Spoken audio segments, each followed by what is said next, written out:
अपने पापा की अस्थियां विसर्जित करके लौट रही रिया दुश्मनों के हमले के बाद घायल हो गई थी। रोहन उसे लेकर पहाड़ी इलाकों से होता हुआ आगे बढ़ रहा था। उधर अभिमन्यु और रामू काका हमले में मारे गए थे। रोहन, और कितना दूर चलना होगा? रिया ने पूछा। पता नहीं, यहां मोबाइल में नेटवर्क भी नहीं मिल रहा। हम मदद के लिए किसी को बुला भी नहीं सकते। रोहन ने जवाब दिया। क्या अभिमन्यु और रामू काका ठीक होंगे? रिया ने चिंता करते हुए पूछा। हाँ, उम्मीद तो है, रोहन ने रिया का दिल रखने के लिए कहा। लेकिन वो ये अच्छे से जानता था कि अभिमन्यु और रामू काका का बचना नामुमकिन है। कुछ दूर चलने के बाद रोहन को एक कार नजर आई। एक कार आ रही है, तुम यहीं खड़ी रहो, मैं लिफ्ट लेकर आता हूं। रोहन रिया से बोला और सामने से आती कार को अंगूठा दिखाकर लिफ्ट मांगने लगा। लेकिन वो कार नहीं रुकी और सीधा आगे बढ़ गई। कोई बात नहीं, हम दोबारा ट्राई करेंगे, रोहन रिया से बोला। कुछ देर बाद फिर से एक कार आई। रोहन ने फिर से लिफ्ट मांगी, लेकिन ये कार भी नहीं रुकी। इसी तरह वहां से और भी कई गाड़ियां गुजरी, लेकिन कोई भी रोहन को लिफ्ट देने के लिए नहीं रुकी। ये नजारा देख रिया की हंसी छूट गई और वो बोली, रोहन, ऐसी सीरियस शक्ल बनाकर लिफ्ट मांगोगे तो कौन देगा? सबको यही लगेगा कि कोई राहगीर नहीं, लुटेरा है। अच्छा, तो तुम ट्राई कर लो, रोहन ने कॉन्फिडेंस से कहा। उसे लगा जब मुझसे कोई गाड़ी नहीं रुक पाई तो रिया क्या ही कर लेगी। ठीक है, अब तुम मुझे देखो और सीखो, रिया रोहन से इतरा कर बोली और रोहन को साइड में करके खुद रोड पर खड़ी हो गई। तभी उसे सामने से एक ट्रक आता दिखा। उसे देखकर रिया रोड पर स्टाइल से ऐसे खड़ी हो गई जैसे कोई मॉडल फोटो खिंचवाने के लिए पोज देती है। फिर रिया ने अपने चेहरे पर एक बड़ी सी मुस्कान बिखेरी और ट्रक की ओर प्यार से हाथ लहराते हुए उसे रुकने का इशारा किया। वो ट्रक जैसे ही रिया के पास आया, अचानक से वहां रुक गया। इस पर रिया ने पलटकर रोहन की ओर ऐसे प्राउड होकर देखा जैसे वो ओलंपिक में कोई गोल्ड मेडल जीत लाई हो। उधर जवाब में रोहन ने रिया को थम्स अप करके दिखा दिया। तभी उस ट्रक की खिड़की से एक 40 साल के हट्टे कट्टे शख्स का चेहरा बाहर आया और उसने रिया को ऊपर से नीचे तक घूरते हुए पूछा, कहां जाओगी प्रिटी लेडी? रिया कहने ही वाली थी कि पहाड़ी पर बने गिरीश आहूजा के फार्म हाउस पर, लेकिन तभी रोहन बीच में आ गया और बोला, यहां आसपास कोई हॉस्पिटल है? रोहन ने रिया को गिरीश आहूजा का नाम नहीं लेने दिया, क्योंकि यदि इस ट्रक ड्राइवर को पता चलता कि रिया यहाँ के फेमस और रिच शख्स की बेटी है तो वो पैसों के लालच में रिया को किडनैप करने या नुकसान पहुंचाने की कोशिश भी कर सकता था। जो ट्रक ड्राइवर अभी तक रिया को देखकर बड़ा ही खुश हो रहा था, रोहन को सामने खड़ा देखकर उसकी खुशी गायब हो गई। उसने रोहन को घूरा और चिढ़ते हुए बोला, हॉस्पिटल क्यों जाना है? इस लड़की को चोट लगी है। रोहन ने रिया के हाथ की ओर इशारा करते हुए कहा, ओह, तुम्हें ये चोट कैसी लगी प्रिटी लेडी? ट्रक ड्राइवर ने रिया से दुखी होने का दिखावा करते हुए प्यार से पूछा। जवाब में रिया तपाक से बोल पड़ी, वो एक्चुअली मुझे गोली। रिया आगे कुछ कहती, तभी रोहन ने उसे बीच में ही रोक दिया और वो खुद आगे आकर बोला, एक्चुअली इसे गोल गोल घूमने का बड़ा शौक है, तो ये बाइक को एक पहिए पर खड़ा करके उसे गोल गोल घुमा रही थी, लेकिन तभी गिर पड़ी, जिससे हमारी बाइक भी खराब हो गई और इसका हाथ भी, रोहन ने बात को घुमाते हुए कहा। इस पर ट्रक ड्राइवर ने कुछ देर सोचा और फिर बोला, हाँ, यहां से कुछ दूरी पर ही एक हॉस्पिटल है, अंदर बैठ जाओ, मैं तुम्हें छोड़ दूंगा। यह सुनते ही रोहन ने रिया को सहारा देते हुए ट्रक के अंदर बिठा दिया। फिर वो खुद भी चढ़ने लगा। ओ हीरो, तुम कहां चल दिए? ट्रक ड्राइवर ने रोहन को अंदर आने से रोकते हुए कहा, यह लड़की मेरे साथ है और मैं भी इसके साथ ही जाऊंगा। रोहन ने सख्त लहजे में बोला, हाँ हाँ बेशक, साथ ही जाना, लेकिन अंदर बैठकर नहीं, पीछे बाहर बैठकर। अंदर इतनी स्पेस नहीं है कि तुम भी आ सको, ट्रक ड्राइवर ने रोहन से बोला। रोहन को ट्रक ड्राइवर की यह बात पसंद नहीं आई। वो ऐसी नाजुक सिचुएशन में रिया से दूर होकर नहीं बैठना चाहता था, इसलिए उसने एक बार और अंदर बैठने की जिद की और बोला, तुम टेंशन मत लो, मैं अंदर कहीं भी एडजस्ट हो जाऊंगा। रोहन का ये जिद्दीपन देख ट्रक ड्राइवर भड़क गया और चिढ़ते हुए बोला, तुम्हें मेरी बात समझ में नहीं आती क्या? बोला ना अंदर स्पेस नहीं है, वैसे भी मेरा छोटा भाई अंदर पहले से सो रहा है, मैं इस लड़की को भी मुश्किल से ही एडजस्ट कर पाऊंगा, तो तुम्हारे अंदर आने का तो सवाल ही पैदा नहीं होता। तभी रोहन ने ट्रक के अंदर झांका तो देखा कि ट्रक के केबिन में एक छोटी सी स्लीपर बेंच बनी हुई है, जिस पर एक 35 साल का शख्स सो रहा था। रिया ट्रक ड्राइवर के बगल वाली सीट पर बैठी थी और उसके ठीक पीछे ये शख्स लेटा हुआ था। ये देखकर रोहन को और डाउट होने लगा। अब वो दो अनजान शख्स के साथ रिया को अंदर अकेला नहीं छोड़ना चाहता था, लेकिन उसके पास और कोई ऑप्शन भी नहीं था। रिया को जल्द मेडिकल ट्रीटमेंट मिलना जरूरी था और कुछ देर पहले उनसे टकराए दुश्मन रिया को ढूंढते हुए कभी भी यहां आ सकते थे। रोहन ये सब सोच ही रहा था कि तभी ट्रक ड्राइवर इरिटेट होकर बोला, तुम्हें चलना भी है या नहीं, वरना इस लड़की को लो और मेरे ट्रक से बाहर निकल जाओ, वैसे भी तुम्हारे चक्कर में मेरा बहुत टाइम वेस्ट हो गया है। यह सुनकर रोहन रिया की ओर देखने लगा। तभी रिया बोली, जाने दो ना रोहन, थोड़ी देर की ही बात है, बैठ जाओ पीछे, और वैसे भी तुम वहां बाहर से भी तो मुझ पर नजर रख ही सकते हो। ये सुनकर रोहन ने बेमन से अपनी गर्दन हिला दी और ट्रक के पीछे ट्रॉली में बैठ गया। यहाँ पीछे ट्रक के केबिन की ओर जाती एक छोटी सी खिड़की भी थी, जिससे रोहन रिया पर नजरें गड़ाए हुए था। अगले ही पल ट्रक ड्राइवर ने अपना ट्रक आगे बढ़ा दिया।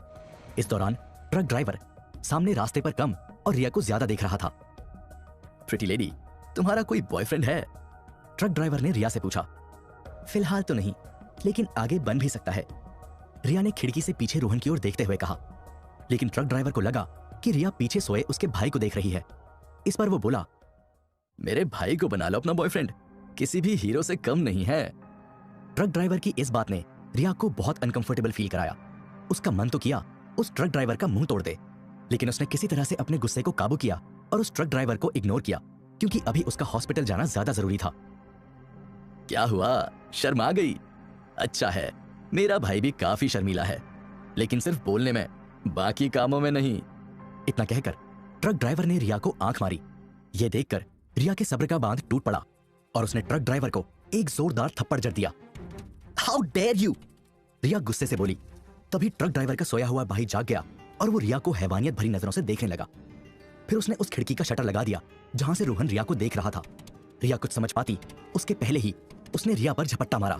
रिया जोर से चिल्लाई, रोहन!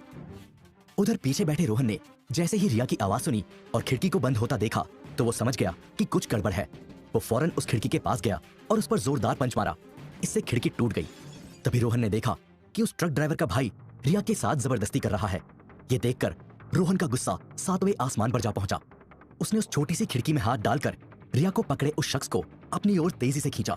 इससे उस शख्स की मुंडी खिड़की से बाहर रोहन की तरफ आ गई, जिसे रोहन ने पूरा 360 डिग्री घुमा दिया। इससे उस शख्स की हड्डियों के क्रैक होने की जोर से आवाज आई और वो मौके पर ही मर गया। छोटू! ट्रक ड्राइवर अपने मरे हुए भाई को देखकर चिल्लाया। फिर वो रोहन की ओर गुस्से से देखकर बोला, तेरी तो अब देख मैं इस लड़की का क्या हाल करता हूं।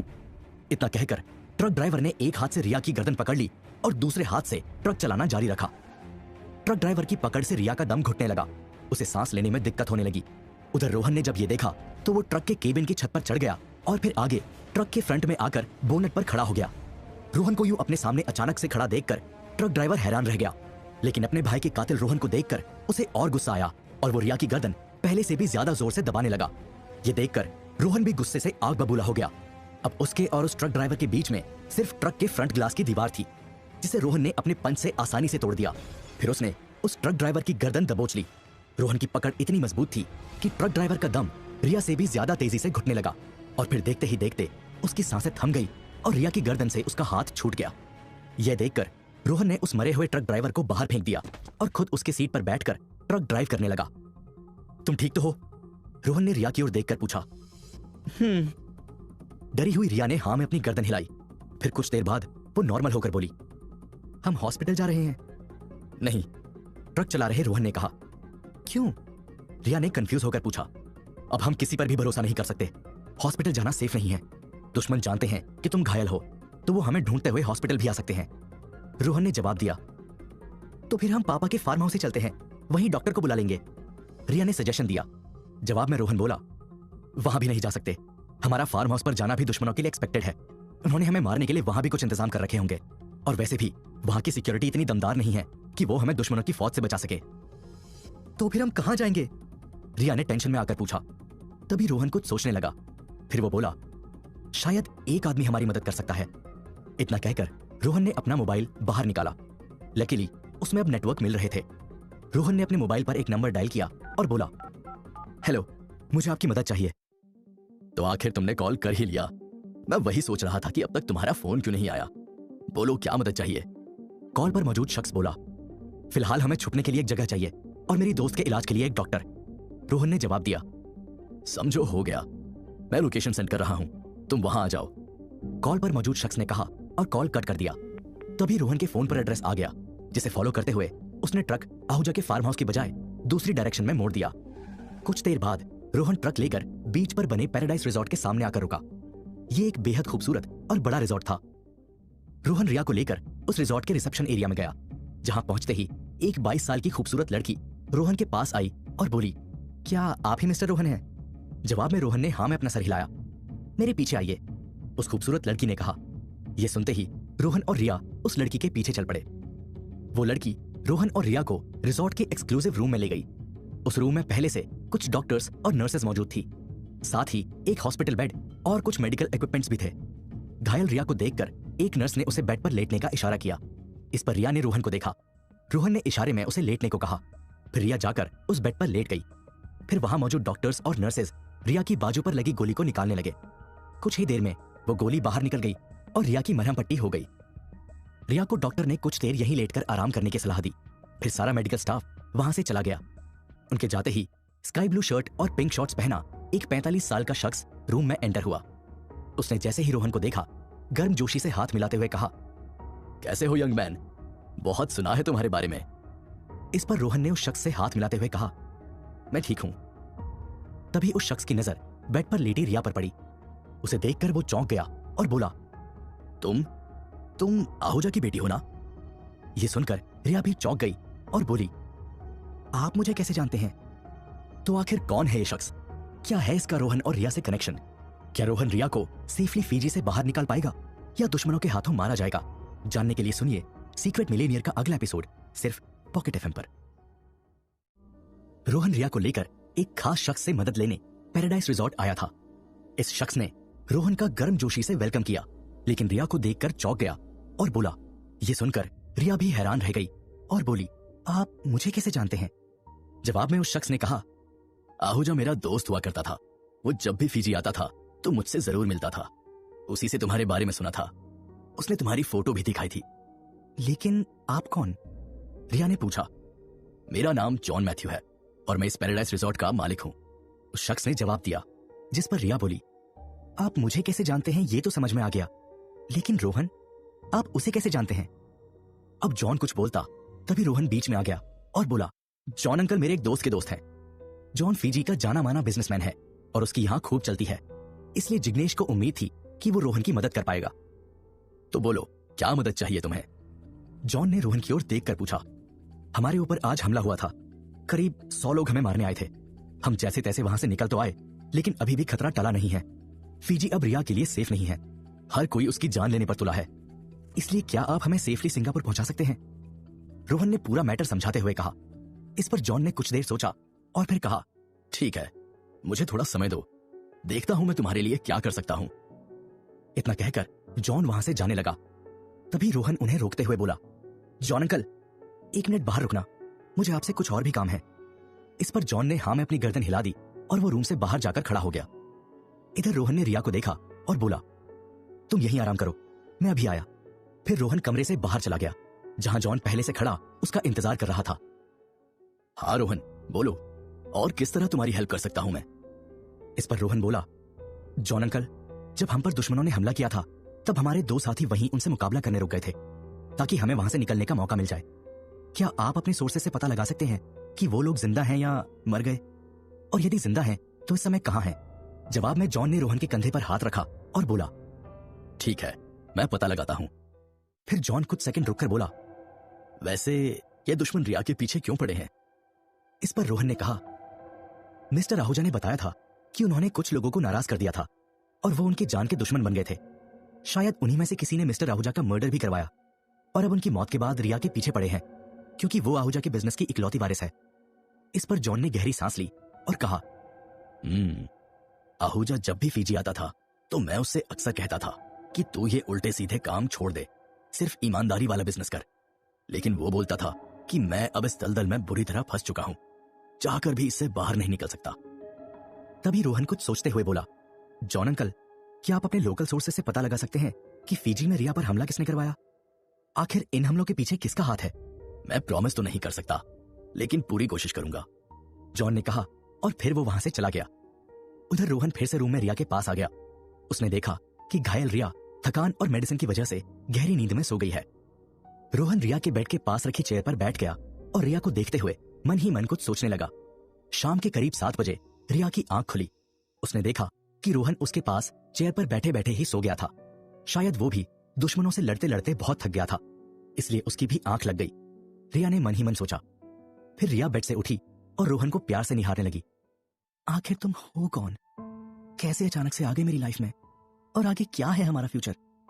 रिया मन ही मन ये सारी बातें सोच रही थी। तभी रूम का दरवाजा खुला और जॉन अंदर आया। उसकी आहट से रोहन की नींद खुल गई। उसने जॉन को देखते ही पूछा, कोई नई खबर? हाँ, एक गुड न्यूज है और एक बैड न्यूज। पहले कौन सी सुनोगे? जॉन ने पूछा। बैड न्यूज ही सुना दो। रोहन बोला, पुलिस को पहाड़ी वाले रास्ते पर 2 डेड बॉडी मिली है। एक 60 साल का बूढ़ा है तो दूसरा 40 के आसपास का है। जॉन ने सीरियस टोन में कहा। यह सुनते ही रिया का दिल जोरों से धड़कने लगा और वो हैरान होकर बोली, रामू काका और अभिमन्यु, क्या वो दोनों नहीं रहे? इतना कहते ही उसकी आंखें नम हो गई। इस पर जॉन बोला, शायद हाँ। पुलिस को उन 2 डेड बॉडी के पास से आईडी कार्ड भी मिला है। पहले वाले का नाम तो अभिमन्यु पाटिल ही है, लेकिन दूसरे का नाम रामू काका नहीं, रामचरण समथिंग था। यह सुनकर रोहन ने रिया को देखा, जिस पर रिया बोली, रामचरण रामू काका का असली नाम था। फिर रिया ने जॉन की ओर देखा और पूछा, क्या आपकी खबर पक्की है? इस पर जॉन ने हाँ में अपनी गर्दन हिला दी। ये देखते ही रिया की आंखों से आंसू बहने लगे। उसे रामू काका और अभिमन्यु की डेथ का बहुत दुख हुआ। वैसे गुड न्यूज क्या है? कुछ देर की चुप्पी के बाद रोहन ने पूछा, मैंने तुम्हें सिंगापुर पहुंचाने का इंतजाम कर दिया है। तुम लोग आज रात ही निकल सकते हो। जॉन ने जवाब दिया। यह सुनकर रोहन को थोड़ी तसल्ली हुई। लेकिन अभिमन्यु और रामू काका की बॉडी, क्या हम उन्हें भी साथ नहीं ले जा सकते?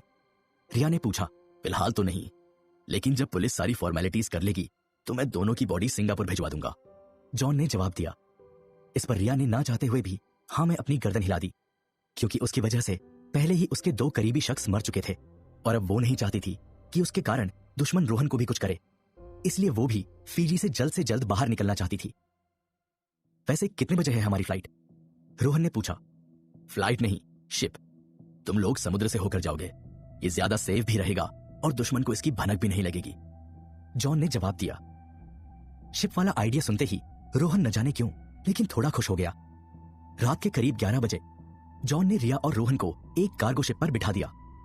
ये शिप मेरा कुछ जरूरी सामान लेकर सिंगापुर जा रही है, तो तुम लोग भी लगे हाथों इसके साथ वहां पहुंच जाओगे। जॉन ने रोहन और रिया से कहा, thank you so much John uncle, आपने हमारी बहुत मदद की। रिया ने पोलाइटली कहा, इसमें थैंक यू की कोई बात नहीं। आखिर आहूजा की दोस्ती के नाम पर मैं उसकी बेटी को सेफली फीजी से बाहर तो निकाल ही सकता हूं। जॉन ने कहा। फिर रोहन की तरफ देखा और बोला, और फिर ये यंग मैन भी तो मेरे दोस्त का खास है, मैं इसे भी ना नहीं कह सकता था। इस पर रोहन ने जॉन से हाथ मिलाया और कहा, आपका बहुत बहुत शुक्रिया। रिया का ख्याल रखना और अपना भी। जॉन बोला। फिर वो रोहन के थोड़ा करीब आया और उसने फुसफुसाते हुए कहा, रिया पर हमला किसने करवाया इसकी जानकारी मैं पता करके जिग्नेश को भिजवा दूंगा। इस पर रोहन ने हाँ में अपनी गर्दन हिला दी। फिर वो जॉन से बोला, वैसे मुझे आपका एक और फेवर चाहिए। हाँ बोलो। जॉन ने कहा, ईथन नाम के एक बूढ़े शख्स हैं, उनके घर हाल में ही चोरी हुई है। क्या आप अपने सोर्सेस से पता लगा सकते हैं कि ये चोरी किसने की? इस पर जॉन बोला, ये छोटे मोटे चोर की इंफॉर्मेशन का तुम क्या करोगे? क्या इससे भी रिया को खतरा है? इस पर रोहन बोला, नहीं, ये मेरा कुछ पर्सनल मैटर है, लेकिन आप हेल्प कर देंगे तो मुझे बड़ी मदद मिलेगी। ठीक है, तुम्हारे लिए ये काम भी कर दूंगा। इतना कहकर जॉन शिप से उतर गया। फिर शिप रोहन और रिया को लेकर सिंगापुर के लिए निकल पड़ी। फ्लाइट की तुलना में शिप का सफर काफी लंबा था। ऐसे में जॉन ने रिया और रोहन के लिए खास तौर पर शिप में बने एक कमरे का इंतजाम कर दिया था। रोहन, एक बात पूछूं? बेड पर बैठी रिया ने रोहन की ओर प्यार से देखते हुए कहा। अगर ना बोल दूंगा तो नहीं पूछोगी क्या? रिया के सामने दूसरे बेड पर बैठा रोहन मजाक में बोला। नहीं तो भी पूछूंगी, रिया ने प्यार से लेकिन डोमिनेट करते हुए कहा। फिर वो हल्का सा हंस पड़ी। फिर परमिशन क्यों ले रही हो, डायरेक्ट पूछ लो, रोहन बोला। इस पर रिया अपने बेड से उठ गई और रोहन के पास आकर बोली, तुमने टाइटैनिक देखी है? हाँ, लेकिन क्यों? रोहन ने कंफ्यूज होकर पूछा। उस फिल्म में एक सीन मेरा फेवरेट था, रिया ने कहा। कौन सा? रोहन ने पूछा। अरे वही जिसमें हीरो और हीरोइन शिप की फ्रंट में खड़े हो जाते हैं और फिर रोमांटिक अंदाज में हवा में हाथ फैलाते हुए समुद्र की ठंडी हवा को महसूस करते हैं। रिया ने बड़े ही चाव से उस सीन को एक्सप्लेन किया। इस पर रोहन बोला, पता है, मेरा भी फिल्म में एक फेवरेट सीन था। कौन सा? रिया ने बड़े एक्साइटमेंट से पूछा। जब जहाज के 2 टुकड़े हो जाते हैं और सब डूब कर मर जाते हैं, और तुम ऐसे स्टंट दिखाओगी तो तुम भी डूब जाओगी, रोहन ने कहा। क्या यार रोहन, तुम तो बड़े बोरिंग हो, रिया ने कहा। फिर वो कुछ देर रुककर बोली, वैसे यदि मैं सच में डूब गई तो क्या तुम मुझे बचाने के लिए कूदोगे? इस पर रोहन बोला, यदि गलती से या किसी हमले की वजह से डूबी तो जरूर बचाने आऊंगा, लेकिन ये फिल्मों वाली बेवकूफी की वजह से डूबी तो मैं नहीं आने वाला। ये सुनकर रिया की हंसी छूट गई। क्या बात है रोहन, एक्शन करने में तो तुम माहिर हो, लेकिन कभी कभी कॉमेडी भी अच्छी कर लेते हो। बस रोमांस करना सीख जाओ, फिर तुम एक कंप्लीट हीरो पैकेज बन जाओगे। रिया ने रोहन के मजे लेते हुए कहा, ना मुझे रोमांस करना सीखना है और ना हीरो बनने में कोई इंटरेस्ट है, मैं जैसा हूं ठीक हूं। रोहन बोला, लेकिन क्यों? रिया ने पूछा, टाइटैनिक का लास्ट सीन याद है ना? इस रोमांस और हीरो बनने के चक्कर में ही हीरो मारा गया था। रोहन ने कहा, हाँ लेकिन उसकी प्रेम कहानी तो अमर हो गई थी ना। रिया बोली। इस पर रोहन बोला, बहुत बातें हो गई, अब हमें सो जाना चाहिए, खासकर तुम बात कम और रेस्ट ज्यादा करो, तुम्हारी चोट अभी भी पूरी तरह ठीक नहीं हुई है।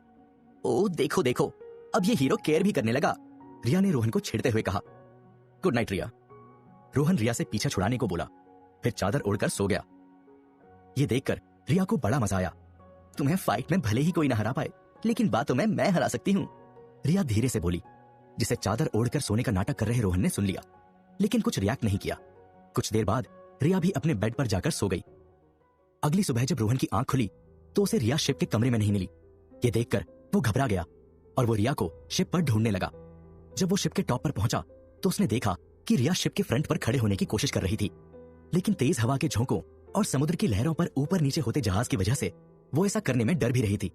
रिया, तुम्हारा दिमाग खराब हो गया है, यहां आओ अभी, रोहन दूर से चिल्लाते हुए रिया से बोला। जब तक वो टाइटैनिक वाला सीन ट्राई नहीं कर लेती नहीं आऊंगी, रिया बोली और वो फिर से शिप के फ्रंट पर खड़े होने की कोशिश करने लगी, लेकिन ऐसा करते समय उसका बैलेंस बिगड़ा और वो गिरते गिरते बची। रिया, ये खतरनाक है, तुम गिर जाओगी, रोहन फिर से चिल्लाया। तो यहां आ जाओ और मुझे गिरने से बचाओ, रिया ने रोहन को इशारे से बुलाते हुए कहा। रोहन जानता था कि रिया बड़ी जिद्दी है और वो ऐसे नहीं मानेगी, इसलिए वो रिया की सेफ्टी को ध्यान में रखते हुए उसके पास चला गया। तुम्हें जो भी करना है जल्दी करो और वापस चलो, रोहन बोला। ठीक है, लेकिन पहले तुम मुझे पकड़ो तो, रिया बोली। अब रोहन उसे मना करता उसके पहले ही रिया शिप के फ्रंट कॉर्नर पर दोनों हाथ फैलाकर खड़ी हो गई। तभी उसका बैलेंस बिगड़ा, लेकिन रोहन ने दौड़कर उसे पीछे से पकड़ लिया। फिर रिया जोर से चिल्लाई, और रोहन के ना चाहते हुए भी वो टाइटैनिक वाला सीन रिया ने क्रिएट कर लिया। बड़ी ही जिद्दी और चालाक है ये लड़की, रोहन ने मन ही मन सोचा। उधर शिप पर थोड़ी दूर ऑरेंज टी शर्ट पहना एक 30 साल का लड़का काफी देर से रोहन और रिया को घूरे जा रहा था। तभी उसने अपने मोबाइल पर एक नंबर डायल किया और बोला, मेरा डाउट सही निकला, ये वही लड़की है। तो आखिर कौन है ये शख्स? वो रिया को ऐसे क्यों घूर रहा था और फोन पर किसे उसकी जानकारी दे रहा था? जानने के लिए सुनिए सीक्रेट मिलेनियर का अगला एपिसोड सिर्फ पॉकेट एफएम पर। रिया शिप के फ्रंट पर टाइटैनिक पोज देते हुए चिल्ला रही थी। रोहन उसे पीछे से पकड़कर सपोर्ट दे रहा था ताकि रिया गिर न जाए। उधर एक ऑरेंज टी शर्ट पहना शख्स रिया को घूरे जा रहा था। तभी रोहन की नजर उस शख्स पर पड़ी। उसे कुछ गड़बड़ लगी, जिस पर रोहन रिया से बोला, तुम्हारा ये टाइटैनिक पोज का शौक पूरा हो गया हो तो हम नीचे उतरें। बस 2 मिनट और रोहन, देखो ना कितना मजा आ रहा है, ऐसा लग रहा है जैसे मैं कोई आजाद पंछी हूं। रिया अपना टाइटैनिक वाला पोज कंटिन्यू करते हुए एंजॉय करते हुए बोली, बस अब और नहीं, तुम्हारी सेफ्टी को लेकर हम पहले ही बहुत रिस्क ले चुके हैं। इसके अलावा तुम ऐसी हरकतें करोगी तो सबका ध्यान ना चाहते हुए भी हम पर जाएगा। हमें यहाँ लो की रहना है। इतना कहते हुए रोहन ने रिया को पकड़कर नीचे उतार दिया। नीचे आते ही रिया को एक छींक आई। अच्छी, और लो ठंडी हवा के मजे, हो गई ना सर्दी, रोहन ने रिया से कहा। अरे बाबा कुछ नहीं हुआ, इट्स ओके। तभी रिया को दूसरी छींक आ गई। अच्छी। इस पर रोहन ने रिया को आई टोल्ड यू वाली निगाहों से देखा, फिर बोला, जाओ तुम कमरे में जाकर आराम करो, मैं तुम्हारे लिए गर्मा गर्म चाय भिजवाता हूं। और तुम? रिया ने पूछा।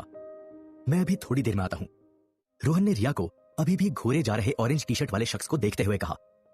ठीक है, लेकिन जल्दी आ जाना, यदि ये शिप टूट गई और मेरे कमरे में पानी भर गया तो तुम्हें ही मुझे बाहर निकालना होगा।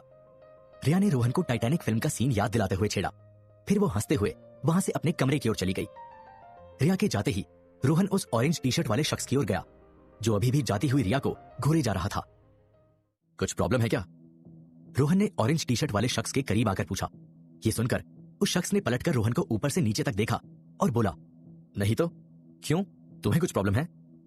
फिलहाल तो नहीं, लेकिन यदि तुमने उस लड़की की तरफ फिर आंख उठाकर देखा तो हो सकती है, रोहन ने धमकी भरे लहजे में कहा। हालांकि रोहन की धमकी से वो शख्स जरा भी नहीं डरा और वो बोला, तो अब मैं किसी को भी नहीं देख सकता?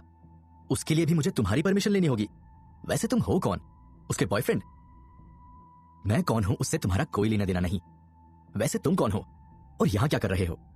रोहन ने पूछा। मैं यहां क्या कर रहा हूं? ये बताओ, तुम यहां क्या कर रहे हो? मैं तो इस शिप पर काम करता हूं, यहां का एम्प्लॉय हूं। लेकिन तुम तो यहां नए दिखाई दे रहे हो और ये कोई पैसेंजर शिप भी नहीं है। उस शख्स ने रोहन पर शक करते हुए पूछा। मैं यहां क्या कर रहा हूं is none of your business. बस इतना जान लो कि खुद इस शिप के मालिक ने मुझे यहां आने की परमिशन दी है, इसलिए बेहतर होगा कि तुम भी अपने काम से काम रखो और दोबारा उस लड़की की तरफ ना देखो। रोहन ने फिर से उस शख्स को धमकाया। इस पर वो शख्स चुपचाप खड़ा होकर रोहन को घूरता रहा। मयंक, वहां क्या कर रहे हो? जल्दी इधर आओ, हमें अभी और भी कई काम निपटाने हैं। शिप पर काम करने वाले एक कर्मचारी ने दूर से ऑरेंज टी शर्ट वाले शख्स को आवाज दी। जाओ मयंक जाओ, अपना काम करो, रोहन ने उस शख्स को भगाते हुए कहा। इस पर मयंक नाम के उस शख्स ने कुछ देर और रोहन को घूरा और फिर वो अपना काम करने चला गया। इधर रोहन शिप में मौजूद किचन की तलाश करने लगा ताकि वो रिया के कमरे में चाय भिजवा सके। किचन को खोजते हुए रोहन शिप पर इधर उधर घूमने लगा और साथ ही शिप को ऑब्जर्व भी करने लगा। तभी उसके कदम अचानक शिप पर रखे लकड़ी के एक बॉक्स के पास रुक गए। जब उसने उस बॉक्स के ऊपर लिखा एक टेक्स्ट पढ़ा तो उसके पैरों तले जमीन खिसक गई। उस बॉक्स पर लिखा था द ब्लू होराइजन। ये तो वही नाम है ना जो ईथन दादू ने बताया था। इसी नाम की टूटी शिप उस आइलैंड पर भी थी जहां पर मैं दादाजी को मिला था। रोहन ने हैरान होकर खुद से कहा। उसे समझ में नहीं आया कि इस नाम वाला बॉक्स यहाँ शिप पर क्या कर रहा है। तभी रोहन की नजर वहां काम कर रहे एक बूढ़े अंकल पर पड़ी। अंकल सुनिए, रोहन बोला। हाँ बोलो, उस बूढ़े शख्स ने जवाब दिया। इस बॉक्स पर ये जो द ब्लू होराइजन लिखा है, क्या आप इसके बारे में कुछ जानते हैं? रोहन ने पूछा। इस पर वो बूढ़ा शख्स बॉक्स पर लिखे टेक्स्ट को ध्यान से पढ़ने लगा। फिर वो कुछ याद करते हुए बोला, ये बॉक्स तो बिग ईगल कंपनी का है जिसे हम सिंगापुर ले जा रहे हैं। Big eagle? रोहन ने कंफ्यूज होकर पूछा। इस पर बूढ़ा शख्स बोला, बिग ईगल सिंगापुर की सबसे बड़ी शिपिंग कंपनी है। उनकी फीजी वाली शिप खराब हो गई थी, इसलिए उन्होंने इसका सामान इस शिप में रखवा दिया। इस पर रोहन बोला, लेकिन जब कंपनी का नाम बिग ईगल है तो इस पर द ब्लू होराइजन क्यों लिखा हुआ है? और मैं गलत नहीं हूं तो ये भी एक शिप का ही नाम है ना? जवाब में बूढ़े शख्स ने रोहन को ध्यान से देखा और फिर बोला, तुम इतने यंग हो फिर भी तुम्हें इस पुरानी द ब्लू होराइजन शिप के बारे में कैसे पता है? क्या मतलब? रोहन ने पूछा। जवाब में बूढ़ा शख्स बोला, द ब्लू होराइजन काफी सालों पहले सिंगापुर की सबसे बड़ी शिपिंग कंपनी हुआ करती थी, लेकिन फिर बिग ईगल ने उसे टेक ओवर कर लिया। शायद द ब्लू होराइजन के किसी पुराने एम्प्लॉय ने इस बॉक्स पर द ब्लू होराइजन लिख दिया होगा। यह सुनकर रोहन के दिमाग में एक साथ कई सारी चीजें चलने लगी। Big eagle, the blue horizon, उसके माता पिता। वो इन सब चीजों को कनेक्ट करने की कोशिश करने लगा। वैसे तुम यहाँ क्या कर रहे हो? पहले तो तुम्हें शिप पर कभी नहीं देखा। बूढ़े शख्स ने रोहन से पूछा। वो मैं कुछ काम से यहाँ आया था। वैसे क्या आप जानते हैं कि शिप पर किचन कहाँ है? मुझे चाय चाहिए थी। रोहन ने बात को घुमाते हुए कहा। आगे से लेफ्ट और फिर राइट। बूढ़े शख्स ने डायरेक्शन बताई। जवाब में रोहन ने शुक्रिया कहा और किचन की ओर चला गया। यहां किचन में रोहन को एक 45 साल का शेफ दिखा जो खाना बनाने में काफी बिजी था। यहां चाय मिलेगी क्या? रोहन ने किचन में एंटर होते ही उस शेफ से पूछा। समुद्र में खड़े हो और पूछ रहे हो पानी है क्या? ऑब्वियसली तुम्हें यहां चाय मिलेगी, काम में बिजी शेफ ने बिना रोहन की ओर देखे कहा। इस पर रोहन बोला, ठीक है, तो आप 2 चाय हमारे कमरे में भिजवा दीजिए। ये सुनते ही बिजी शेफ ने अचानक से काम करना बंद कर दिया। फिर पलटकर रोहन को ऊपर से नीचे तक देखा और रूडली बोला, ये कोई पैसेंजर शिप नहीं है जो चाय खुद चलकर तुम्हारे कमरे तक आएगी, खुद ले जाओ। इतना कहकर वो फिर से काम में बिजी हो गया। कुछ देर बाद जब चाय बनकर तैयार हो गई तो रोहन उसे लेकर रिया के कमरे की ओर चल पड़ा। रोहन जैसे ही कमरे में घुसा तो उसने देखा कि रिया अपने मोबाइल में अपने पापा की फोटो देखकर कुछ सोच रही थी। ये लो चाय। रोहन ने चाय का कप रिया की ओर बढ़ाते हुए कहा। थैंक यू, रिया ने जवाब दिया और फिर से वो मोबाइल में अपने पापा की फोटो देखकर कुछ सोचने लगी। क्या हुआ? किस सोच में डूबी हो? रोहन ने चाय का एक घूंट पीते हुए पूछा। जवाब में रिया थोड़ी इमोशनल होकर बोली, यही कि अब सिंगापुर जाते ही चीजें पहले जैसी नहीं रहेंगी। पापा और मेरे बीच भले ही दूरियां थी, लेकिन दिल को एक तसल्ली थी कि मेरे ऊपर किसी का हाथ है जो सब संभाल लेगा। लेकिन अब इतना कहकर रिया चुप हो गई। तभी रोहन बोला, अब सब कुछ तुम्हें ही संभालना है, खुद को भी और मिस्टर आहूजा के बिजनेस को भी। हाँ, पर तुम भी मेरा साथ दोगे ना? रिया ने रोहन की आंखों में उम्मीद भरी नजरों से देखकर पूछा। इस पर रोहन कुछ देर चुप रहा और फिर बोला, देखो रिया, अभी तुम्हारे पास दो ऑप्शंस हैं। पहला, तुम मिस्टर आहूजा के इस बिजनेस एम्पायर को अपने कंधों पर ले लो, लेकिन ऐसा करना आसान नहीं होगा। मैं ये नहीं कह रहा कि तुम बिजनेस हैंडल नहीं कर पाओगी, तुम खुद अपना भी बिजनेस चलाती हो तो तुम्हें अनुभव है। लेकिन the thing is, mister Ahuja के बहुत से दुश्मन हैं, कुछ तो उनके ऑफिस के अंदर ही हैं, और ये सभी किसी ना किसी तरह से तुम्हें मारने या इस बिजनेस से दूर रखने की कोशिश करेंगे। इसलिए 24 घंटे तुम्हारे ऊपर खतरा और काम का प्रेशर दोनों बना रहेगा। और दूसरा ऑप्शन क्या है? रिया ने चाय का घूंट लेते हुए पूछा। दूसरा ऑप्शन ये है कि तुम खुद को इस दलदल से दूर कर लो। मिस्टर आहूजा का बिजनेस वैसे भी डाउन जा रहा है, तो तुम खुद को उनके बिजनेस वर्ल्ड से जुड़ी हर चीज से अलग कर लो। फिर आहूजा के दुश्मन इस बिजनेस को हथियाने के लिए आपस में भले लड़ते रहें, ये उनकी प्रॉब्लम है, लेकिन तुम सेफ हो जाओगी। तो बोलो, कौन सा ऑप्शन चूज करोगी तुम? रोहन ने चाय का आखिरी घूंट पीते हुए पूछा। वैसे तुम्हें क्या लगता है, मुझे कौन सा ऑप्शन चूज करना चाहिए? रिया ने पूछा। मैं इस बारे में कुछ नहीं बोलूंगा, आखिरी फैसला तुम्हारा ही होगा। लेकिन तुम कोई भी ऑप्शन चुनो, मैं दोनों ही सिचुएशन की जर्नी में तुम्हारा साथ दूंगा, रोहन बोला। इस पर रिया ने कुछ देर सोचा और फिर बोली, फर्स्ट ऑप्शन, मैं फर्स्ट ऑप्शन चुनूंगी। रिया ने चाय का आखिरी घूंट पीते हुए कहा।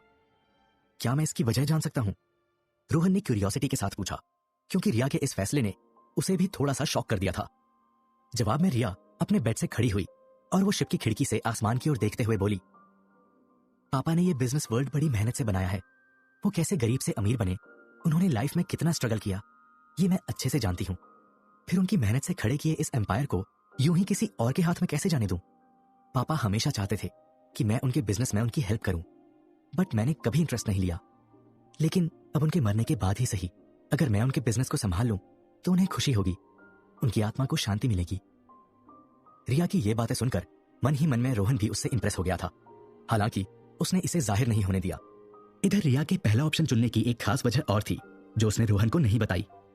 यदि रिया खुद को पापा के बिजनेस वर्ल्ड से बाहर कर लेती तो आहूजा के दुश्मनों से उसे कोई खतरा नहीं रहता, लेकिन ऐसा होते ही रोहन उसे प्रोटेक्ट करना छोड़ देता और चला जाता। लेकिन पापा के बिजनेस वर्ल्ड का हिस्सा बने रहने पर उस पर हर पल खतरा रहेगा और रोहन हर पल उसके पास उसे प्रोटेक्ट करने को मौजूद रहेगा। रिया का यह फैसला सुनकर रोहन अपने दिमाग में आगे की प्लानिंग करने लगा। वैसे हम सिंगापुर कब तक पहुंच जाएंगे? रिया ने पूछा। आज रात को, रोहन ने जवाब दिया। फिर कुछ देर सोचने के बाद वो बोला, अच्छा सुनो, मुझे एक जरूरी कॉल करनी है, तब तक तुम मेडिसिन लेकर आराम करो। इस पर रिया ने हाँ में गर्दन हिलाई और मेडिसिन लेकर बेड पर लेट गई। उधर रोहन कमरे से बाहर आया और मोबाइल पर एक नंबर डायल करते हुए बोला, हेलो जग्गू अंकल। हाँ रोहन बोलो, कैसी रही तुम्हारी फीजी की ट्रिप? फोन पर मौजूद जिग्नेश शाह ने पूछा। अच्छी भी और बुरी भी, मैं आपको मिलकर सब कुछ बताऊंगा। फिलहाल मुझे आपकी एक और हेल्प चाहिए। हाँ बोलो, जिग्नेश ने कहा। इस पर रोहन बोला, हम आज रात तक बाय शिप सिंगापुर पहुंच जाएंगे। क्या आप अपने कुछ लोगों को हमें पिक करने के लिए भेज सकते हो? मुझे अब आहूजा की सिक्योरिटी पर भरोसा नहीं रहा और फिलहाल मैं जिस सिचुएशन में हूं उसमें आपके सिवा मैं किसी और पर भी ट्रस्ट नहीं कर सकता। जवाब में जिग्नेश बोला, हाँ हाँ बिल्कुल, तुम टेंशन मत लो, मैं अपने सबसे भरोसेमंद लोगों को भेज दूंगा और जब तुम फ्री हो जाओ तब मुझसे मिलो, मुझे तुमसे कुछ और भी जरूरी बात करनी है। इतना कहकर जिग्नेश ने कॉल कट कर दी। फिर रोहन एक गहरी सोच में डूब गया और मन ही मन सोचने लगा, मैं बार बार जग्गू अंकल को परेशान नहीं कर सकता। अभिमन्यु और रामू काका के मरने के बाद आहूजा के वर्ल्ड में अब कोई भी ट्रस्टेबल नहीं है। रिया को प्रोटेक्ट करने के अलावा मुझे अपने मॉम डैड को भी ढूंढना है। I think I need another helping hand. तभी रोहन ने अपना मोबाइल निकाला और वो किसी को कॉल करने लगा। तो आखिर किसे मदद के लिए बुलाएगा रोहन? कौन करेगा उसकी इस जर्नी में हेल्प? और सिंगापुर पहुंचकर रिया का क्या होगा? क्या वो अपने पापा का बिजनेस वर्ल्ड संभाल पाएगी या दुश्मनों के हाथों मारी जाएगी? जानने के लिए सुनिए सीक्रेट मिलेनियर का अगला एपिसोड सिर्फ पॉकेट एफएम पर। रोहन और रिया फिजी से सिंगापुर जा रहे थे। तभी रोहन को एहसास हुआ कि रिया को प्रोटेक्ट करने के लिए उसे कुछ और हेल्पिंग हैंड्स लग सकते हैं। ऐसे में उसने अपना मोबाइल निकाला और एक नंबर डायल करते हुए बोला, hello Hitesh. Oh my god, क्या मेरे कानों ने सही सुना? Rohan the ultimate protector security company का मालिक खुद मुझे कॉल कर रहा है। कॉल पर मौजूद हितेश ने आश्चर्य से कहा, हाँ हितेश, ये मैं ही हूं। कैसे हो तुम? रोहन ने पूछा। मैं ठीक हूं, तुम बताओ, आज अचानक मेरी याद कैसे आई? हितेश ने कहा। तभी रोहन को फोन पर गोलियों की आवाज सुनाई दी। ये आवाज कैसी? तुम अभी कहाँ हो? ठीक तो हो? रोहन ने पूछा। हाँ भाई, एकदम मस्त हूँ, बस बाहर थोड़ी हवा खाने निकला था। तेजी से बाइक दौड़ा रहा हितेश बोला। लंबी हाइट और स्लिम फिगर वाला हितेश असल में इस समय सिंगापुर की सड़कों पर एक बाइक गैंग का पीछा कर रहा था। वो एक मिशन पर था, जिसके चलते उसे इस बाइक गैंग को ठिकाने लगाना था। ये बाइक गैंग हितेश पर फायरिंग कर रहा था, जिनसे बचने के लिए हितेश तेजी से इधर उधर बाइक मूव कर रहा था और साथ ही बाइक गैंग पर गोलियां बरसाते हुए उन्हें एक एक करके गिराता भी जा रहा था। हितेश की ड्राइविंग स्किल और सटीक निशाना लगाने की काबिलियत दोनों ही कमाल की थी, जिसके चलते उसने देखते ही देखते पूरी बाइक गैंग को कुछ ही मिनटों में मार गिराया। उसकी बंदूक से जितनी भी गोलियां निकली, एक भी वेस्ट नहीं गई। हर गोली से कोई ना कोई मरा था। बाइक गैंग को ठिकाने लगाते ही हितेश ने अपनी बाइक रोक दी और फोन पर मौजूद रोहन से बोला, हाँ रोहन, अब बोलो, अब तुम्हें कोई शोर शराबा नहीं सुनाई देगा। क्या तुम अभी भी किसी सिक्योरिटी कंपनी में जॉब कर रहे हो? रोहन ने पूछा। नहीं यार, वो तो बड़ा बोरिंग काम था। अब मैं फ्रीलांसर हूँ, पैसों के बदले अलग अलग मिशन करता हूँ। हितेश ने जवाब दिया। फिलहाल मेरे पास भी तुम्हारे लिए एक काम है, करोगे? रोहन ने पूछा। पैसा मिलेगा? हितेश ने पूछा। हाँ, जितना तुम्हें दूसरे मिशन का मिलता है उससे डबल, रोहन बोला। ये सुनते ही हितेश के चेहरे पर चमक आ गई और वो खुश होकर बोला, कब से शुरू करना है? कल से, रोहन ने जवाब दिया। ठीक है, एड्रेस भेज दे। हितेश बाइक स्टार्ट करते हुए बोला। भेज दिया, रोहन मोबाइल में टाइप करते हुए बोला। ठीक है, तो मिलते हैं कल। इतना कहकर हितेश ने कॉल कट कर दिया और फुल स्पीड से बाइक दौड़ाते हुए चल पड़ा। दरअसल खुद की सिक्योरिटी कंपनी खोलने से पहले रोहन किसी और की कंपनी में जॉब करता था। वहां उसकी मुलाकात हितेश से हुई थी। वो हितेश की स्किल से इंप्रेस हुआ था और दोनों दोस्त बन गए थे। हितेश से बात करने के बाद रोहन ने मोबाइल पर एक और शख्स का नंबर डायल किया, लेकिन उसे कॉल लगाने से पहले वो कुछ सेकंड के लिए रुक गया और खुद से बोला, उसे कॉल लगाना सही होगा या नहीं? वो इस काम के लिए बेस्ट तो है, लेकिन इतना सोचकर रोहन एक पल के लिए रुक गया। फिर उसने गहरी सांस ली और बोला, ठीक है, जो होगा देखा जाएगा। और फिर उसने कॉल लगा दी। हेलो चेतन, रोहन ने कहा। हेलो, आप कौन? सामने से एक पतली सी आवाज आई। ये सुनकर रोहन कंफ्यूज हो गया, क्योंकि चेतन की आवाज पतली नहीं बल्कि भारी थी। तुम चेतन तो नहीं लग रहे, क्या मैंने गलत नंबर लगा दिया? रोहन ने पूछा। नहीं, आपने बिल्कुल सही नंबर लगाया है। आप 5 मिनट वेट कीजिए, चेतन सर अभी थोड़ा बिजी हैं। कॉल पर मौजूद पतली आवाज वाले शख्स ने कहा। तभी रोहन के फोन पर एक चीयरिंग साउंड सुनाई दिया। चेतन, चेतन, चेतन, चेतन। ये साउंड स्ट्रीट फाइट क्लब से आ रहा था, जहां 40 साल का चेतन एक लंबे चौड़े शख्स से फाइट करने मैदान में उतरा था। छोटा कद, तगड़ी बॉडी और सर पर एक भी बाल नहीं। चेतन एक सुतली बम की तरह था, जो दिखने में भले ही छोटा लगता था, लेकिन जब फटता था तो सबको हिलाकर रख देता था। वो अपने सर्कल में छोटा पैक और बड़ा धमाका के रूप में फेमस था। चेतन जब उस लंबे चौड़े शख्स के सामने मुकाबला करने खड़ा हुआ तो ऐसा लग रहा था जैसे हाथी के सामने खरगोश खड़ा हो। लेकिन जब चेतन ने लड़ना शुरू किया तो हाथी जैसे उस विशाल शख्स की बैंड बजा दी। महज 1 मिनट के अंदर उसने उस बड़े से शख्स को जमीन पर धराशायी कर दिया। चेतन की फाइटिंग स्किल्स लाजवाब थी। वो जब किसी से लड़ना शुरू करता था तो उसकी आंखों में एक अजीब सी आग जल उठती थी। उसे लड़ने में और लोगों को मारने में बहुत मजा आता था। यही वजह थी कि जब चेतन से पिटने के बाद उस लंबे चौड़े शख्स ने हार मान ली तो भी चेतन ने उसे मारना बंद नहीं किया। वो शख्स के फेस पर तब तक पंच मारता गया जब तक उसका चेहरा खून से सनकर लाल नहीं हो गया। जब चेतन का मन भर गया तो वो खड़ा हुआ।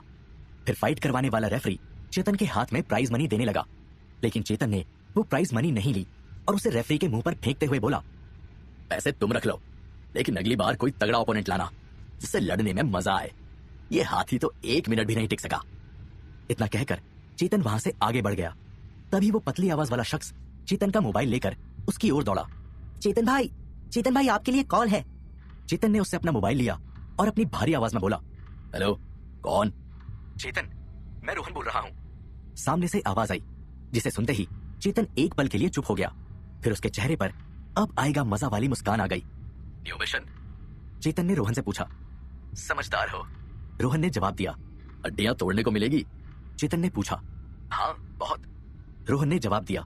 ठीक है, टाइम और एड्रेस भेज दो, चेतन ने कहा और उसने कॉल कट कर दी। हितेश की तरह चेतन से भी रोहन की मुलाकात एक सिक्योरिटी कंपनी में ही हुई थी। चेतन का फाइट को लेकर जुनून देखकर रोहन दंग रह गया था वो हितेश की तरह रोहन का अच्छा दोस्त तो नहीं था, लेकिन दोनों एक दूसरे के स्किल्स की रिस्पेक्ट करते थे। हितेश और चेतन जैसे दो दमदार खतरों के खिलाड़ियों को अपनी सिक्योरिटी टीम में शामिल करके रोहन को तसल्ली हुई। अब वो रिया को प्रोटेक्ट करने के साथ साथ आहूजा के दुश्मनों को ढूंढने और अपने माँ बाप का क्लू खोजने जैसी दूसरी चीजों में भी इन्वॉल्व हो सकता था। कुछ देर बाद रोहन रिया के कमरे में चला गया, जो मेडिसिन लेकर सो चुकी थी। रात के करीब 11 बजे शिप सिंगापुर पहुंच गया। रोहन ने रिया को जगाया। रिया उठो। क्या? रिया ने नींद से जागते हुए कहा और रोहन को देखा, फिर बोली, अभी थोड़ा और सोने दो ना। और वो फिर दोबारा सो गई। इस पर रोहन ने रिया को जोर से हिलाया और बोला, तुम्हें अभी उठना होगा, टाइम नहीं है, सिंगापुर आ गया है। ये सुनते ही रिया की नींद एक झटके में उड़ गई। वो बेड से खड़ी हुई और खुश होकर बोली, क्या सिंगापुर आ गया? रोहन ने हाँ में अपनी गर्दन हिलाई। फिर रिया ने कुछ ही मिनटों में अपना सारा सामान पैक कर लिया और रोहन से पहले खुद कमरे से बाहर निकल गई। जल्दी चलो रोहन, मुझे अब इस शिप में और नहीं रुकना। एक ही कमरे में पड़ी पड़ी बड़ी बोर हो गई थी, रिया ने रोहन को बुलाते हुए कहा। इस पर रोहन कमरे से बाहर आया और रिया को लेकर शिप से नीचे उतरने लगा। उधर शिप पर मौजूद क्रू भी अपना सामान उतार रहा था। इस क्रू में वो ऑरेंज टी शर्ट वाला मयंक नाम का शख्स भी मौजूद था, जो शिप से जा रही रिया और रोहन को बड़े ध्यान से देख रहा था। रोहन की नजर भी एक बार जाते जाते उस शख्स पर पड़ गई और फिर वो रिया को लेकर तेज कदमों से आगे बढ़ने लगा। आराम से रोहन, क्या तुम्हें भी शिप से उतरने की इतनी जल्दी है? तेज कदमों से चल रहे रोहन को देखकर रिया बोली, हमें जितना जल्दी हो सके यहाँ से निकलकर घर जाना चाहिए, खतरा कभी भी हमारे सामने आ सकता है, रोहन ने कहा और वो रिया को लेकर फाइनली शिप से उतर गया। वैसे हम जा कहाँ रहे हैं, मेरे घर या पापा के घर? रिया ने पूछा। मिस्टर आहूजा के घर, वो ज्यादा सेफ है, वहां अभिमन्यु की ट्रस्टेबल और टाइट सिक्योरिटी है, रोहन ने जवाब दिया। ठीक है, तो फिर मैं ड्राइवर को बुला लूं या हम टैक्सी से जाएंगे? रिया ने पूछा। डोंट वरी, मैंने हमारे जाने का बंदोबस्त कर दिया है, रोहन ने जवाब दिया। तभी वहां काला सूट पहने हथियारबंद दो लोग आए और वो रोहन से बोले, सर कार रेडी है, बैठ जाइए। फिर वो रोहन और रिया को ब्लैक कलर की बुलेट प्रूफ कार तक ले गए, जिसमें रिया और रोहन पिछली सीट पर बैठ गए। इस कार के आगे और पीछे भी एक कार थी और फिर ये तीनों कार आहूजा के बंगले पर पहुंच गई। रिया और रोहन जैसे ही बंगले के अंदर घुसे, ये तीनों कार वहां से चली गई। दरअसल रोहन के कहने पर इन कारों को जिग्नेश शाह ने भेजा था। सफर की थकान की वजह से रिया और रोहन को बेड पर जाते ही नींद आ गई थी। वैसे तो रिया चाहती थी कि रोहन आज भी उसके कमरे में सोफे पर सो जाए, लेकिन रोहन को यह ठीक नहीं लगा।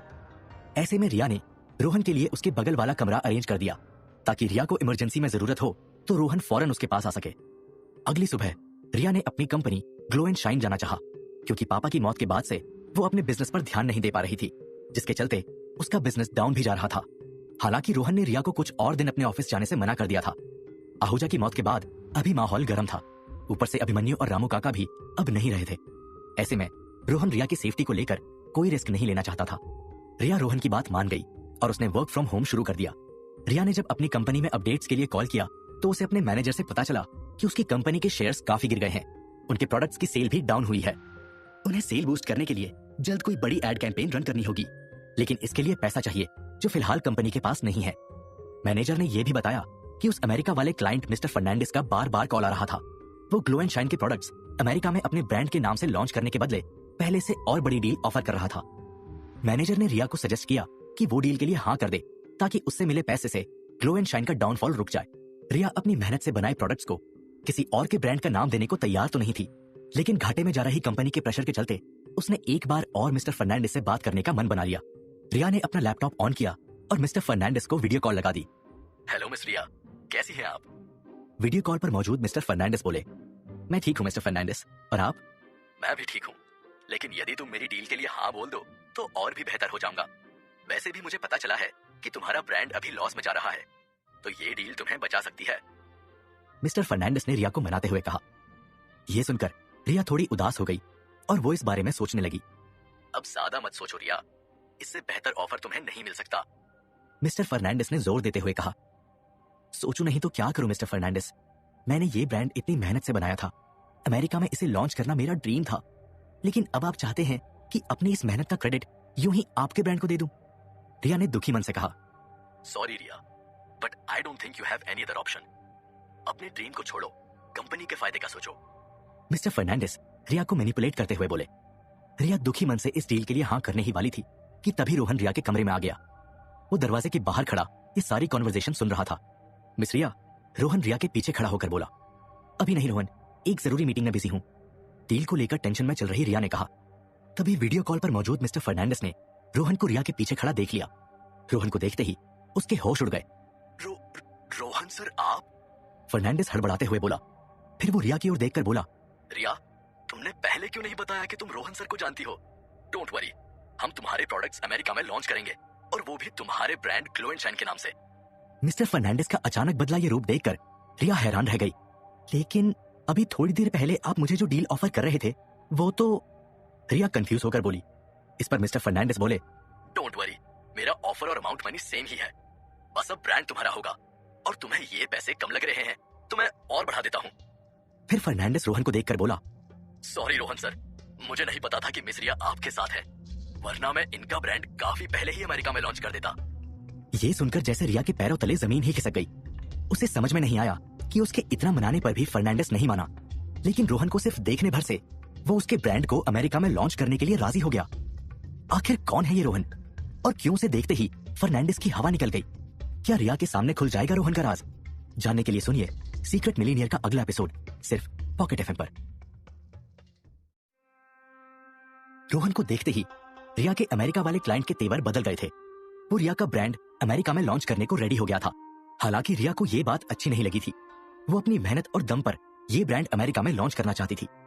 उसे रोहन या किसी की जान पहचान का एहसान नहीं चाहिए था। देखिए मिस्टर फर्नांडिस, मुझे आपका एहसान नहीं चाहिए। यदि आप सिर्फ रोहन को देखकर मुझे ये डील ऑफर कर रहे हैं तो रहने दीजिए, मैं अपना ब्रांड अमेरिका में लॉन्च करने का कोई दूसरा तरीका खोज लूंगी। रिया ने सख्त लहजे में अपनी बात सामने रखी। रिया की ये सोच देखकर पीछे खड़ा रोहन भी इंप्रेस हो गया था। उधर रिया की ये बात सुनकर मिस्टर फर्नांडिस बोले, देखो रिया, टू बी ऑनेस्ट, तुम्हारे ब्रांड के प्रोडक्ट्स सच में काफी यूनिक और अच्छे हैं। They deserve to be launched in America, but वो मैं ही था जो सेल्फिश हो गया था। मेरे मन में लालच आ गया था और तुम्हारे बेस्ट प्रोडक्ट्स अपने ब्रांड के अंडर लॉन्च करने की शोहरत और दौलत पाना चाहता था। ये सुनकर रिया सोच में पड़ गई।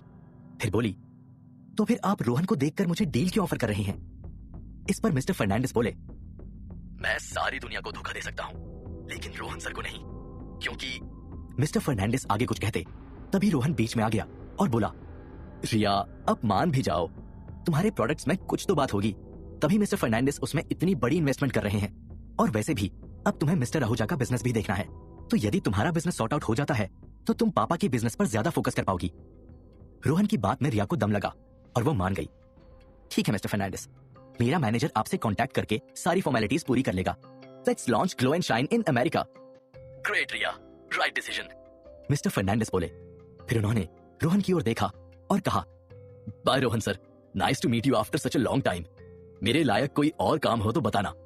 इतना कहकर मिस्टर फर्नांडिस ने कॉल कट कर दी। मिस्टर फर्नांडिस के जाते ही रिया ने रोहन को शक भरी नजरों से घूरना शुरू कर दिया। व्हाट? रोहन ने पूछा, अब तुम मिस्टर फर्नांडिस को भी जानते हो? आखिर कौन हो तुम? इतनी जान पहचान तो किसी प्राइम मिनिस्टर की भी नहीं होगी जितनी तुम्हारी है। रिया ने रोहन से कहा, अब सिक्योरिटी बिजनेस में जॉब करने के दौरान मेरी मुलाकात कई लोगों से होती है, तो कहीं ना कहीं से पहचान निकल ही आती है। रोहन ने बात घुमाते हुए कहा, चलो मान लिया, लेकिन मिस्टर फर्नांडिस तुम्हें सर सर कहकर क्यों बुला रहे थे? भला कौन रईस बिजनेसमैन एक मामूली से बॉडीगार्ड को सर कहता है? रिया ने रोहन को शक भरी निगाहों से देखते हुए पूछा। इस पर रोहन ने कुछ देर सोचा और बोला, एक्चुअली ड्यूटी के दौरान एक बार मैं अमेरिका गया था। वहां मेरे क्लाइंट को प्रोटेक्ट करने के दौरान एक लड़की पर कुछ गुंडों ने हमला कर दिया था। मैंने उस लड़की की जान बचाई थी। वो लड़की मिस्टर फर्नांडिस की बेटी थी। बस तब से वो मुझसे रिस्पेक्ट के साथ बात करते हैं। रोहन ने सिचुएशन को बड़ी सफाई से सॉर्ट आउट कर दिया और रिया को भी इस स्टोरी पर यकीन हो गया। लेकिन असल में मिस्टर फर्नांडिस रोहन की सिक्योरिटी कंपनी का क्लाइंट हुआ करता था। लेकिन एक दिन फर्नांडिस का बिजनेस डाउन चला गया और वो कर्जे में डूब गया। ऊपर से उसकी बेटी को एक रेयर बीमारी हो गई थी, जिसके इलाज और ऑपरेशन के लिए करोड़ों रुपए चाहिए थे। तब रोहन ने पैसे देकर फर्नांडिस की हेल्प की थी। रोहन ये बात रिया को नहीं बता सकता था, वरना उसके सीक्रेट मिलेनियर होने का राज खुल जाता। इधर अपना प्रोडक्ट अमेरिका में लॉन्च होने की खबर सुनकर रिया बड़ी खुश हुई। लेकिन तभी रोहन ने उसे एक ऐसी खबर सुनाई जिसे सुनकर वो सीरियस और सैड हो गई। मिस रिया, मैं आपको मीटिंग के बीच में डिस्टर्ब नहीं करना चाहता था, लेकिन एक जरूरी बात बतानी थी। वो फीजी से अभिमन्यु और रामू काका की बॉडी सिंगापुर आ गई है। रोहन ने रिया से सीरियस होकर कहा। यह सुनकर रिया के चेहरे पर उदासी छा गई और फिर वो बोली, हम रामू काका और अभिमन्यु अंकल का फ्यूनरल खुद करेंगे। उन्हें प्रॉपर श्रद्धांजलि देकर विदा करेंगे। रामू काका का तो हमारे अलावा कोई नहीं था, बट अभिमन्यु अंकल की फैमिली है। तुम उन्हें खबर देकर बुलवा लो और फ्यूचर में उन्हें कुछ फाइनेंशियल हेल्प चाहिए तो हम वो भी करेंगे। रिया की ये बात सुनकर रोहन ने हाँ में अपनी गर्दन हिला दी और फिर बोला, फ्यूनरल हमें आज ही करना होगा। हम उनकी बॉडी को और ज्यादा दिन नहीं रख सकते। और हाँ, हमें ये फ्यूनरल बहुत ही लो की रहते हुए करना होगा। हम सिर्फ जरूरी और खास लोगों को ही बुलाएंगे, क्योंकि ज्यादा भीड़ जमा कर हम और रिस्क नहीं ले सकते। इस पर रिया ने हाँ में अपनी गर्दन हिला दी। फिर रोहन बोला, मैं सिक्योरिटी टाइट करवा देता हूं। इतना कहकर वो वहां से चला गया। दोपहर तक रोहन और रिया ने मिलकर अभिमन्यु और रामू काका के फ्यूनरल का इंतजाम कर दिया था। कुछ ही देर में अभिमन्यु का परिवार और अन्य जान पहचान वाले लोग आ गए और अभिमन्यु को नम आंखों से श्रद्धांजलि देने लगे। इस दौरान आहूजा कॉर्पोरेशन से भी गिने चुने कुछ खास लोग आए, जिसमें vice president Zakir, managing director Lalit और मैनेजर पंकज भी शामिल थे। वैसे तो जाकिर को बुलाया नहीं था, लेकिन उसे अपने नेटवर्क से इस सीक्रेट फ्यूनरल की भनक लग गई थी और वो बिन बुलाए ही आ गया था। ललित और पंकज ने तो आते ही अभिमन्यु को श्रद्धांजलि दे दी, लेकिन जाकिर पहले रिया के पास आकर रुक गया। तुम्हारी फीजी ट्रिप कैसी रही मिस रिया? मिस्टर आहूजा की अस्थियां अच्छे से विसर्जित हो गई? कोई दिक्कत तो नहीं आई? जाकिर ने एक फेक स्माइल के साथ पूछा। जवाब में रिया सैड होते हुए बोली, हाँ, पापा की अस्थियां तो अच्छे से विसर्जित हो गई, लेकिन अभिमन्यु अंकल और रामू काका एक हमले में मारे गए। लेकिन आप बच गई? जाकिर ने रिया को घूरते हुए पूछा। हाँ, रोहन ने मुझे बचा लिया। रिया ने पास खड़े रोहन की ओर इशारा करते हुए कहा। यह सुनकर जाकिर रोहन को एक नजर ऊपर से नीचे तक घूरने लगा। फिर जाकिर जाने लगा। तभी रोहन ने उसे रोका और कहा, एक मिनट मिस्टर जाकिर, आप कुछ भूल तो नहीं रहे? इस पर जाकिर हैरान होकर रुक गया और उसने घबराहट भरी निगाहों से रोहन को देखकर पूछा, क्या? अभिमन्यु अंकल को श्रद्धांजलि देना, इसीलिए तो आप यहां आए थे, है ना? रोहन ने जाकिर की नीयत को टटोलते हुए पूछा। अरे हाँ, वो बात तो मैं भूल ही गया था।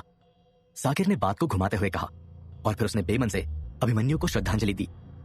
इसके बाद जाकिर रिया के पास आया और बोला, कल आपको हर हाल में ऑफिस आना होगा मिस रिया। मिस्टर आहूजा के जाने के बाद हमें बिजनेस रिलेटेड बहुत सी चीजें डिस्कस करनी है। मैंने एक बोर्ड मीटिंग रखी है। उम्मीद है मिस्टर आहूजा के इस बिजनेस एम्पायर का बोझ आप अपने नाजुक कंधों पर उठा पाएंगी। ऑफ कोर्स, आखिर ये बिजनेस एम्पायर मेरे पापा ने इतनी मेहनत से जो खड़ा किया है, इसे मैं यूं ही जाया नहीं जाने दूंगी। रिया ने फुल कॉन्फिडेंस से अपनी बात कही, जिसे सुनकर जाकिर को कोई खास खुशी नहीं हुई और वो बिना कुछ कहे वहां से चला गया। कुछ देर बाद रामू काका और अभिमन्यु को शमशान घाट ले जाकर उनका अंतिम संस्कार किया गया। रिया और रोहन भी वहां मौजूद थे। शाम होते होते रोहन रिया को लेकर आहूजा के बंगले के लिए निकल पड़ा। रास्ते में रिया रामू काका और अभिमन्यु की मौत से अभी भी दुखी थी। उसे उन लोगों पर गुस्सा आ रहा था जिन्होंने उन्हें मारा। Rohan, any idea Abhimanyu uncle और रामू काका की मौत का जिम्मेदार कौन है? अंदर गुस्से से भरी रिया अचानक बोल पड़ी। फिलहाल तो नहीं, लेकिन मैंने कुछ लोगों को इस काम पर लगाया है। हमें जल्द पता लग जाएगा कि कौन तुम्हें मरवाना चाहता है और किसकी वजह से अभिमन्यु अंकल और रामू काका अब हमारे बीच नहीं रहे। ड्राइव कर रहे रोहन ने रिया से कहा। इस पर रिया कुछ देर चुप रही और फिर बोली, रोहन, प्रॉमिस मी, इन सब के पीछे जो भी शख्स है तुम उसे नहीं छोड़ोगे।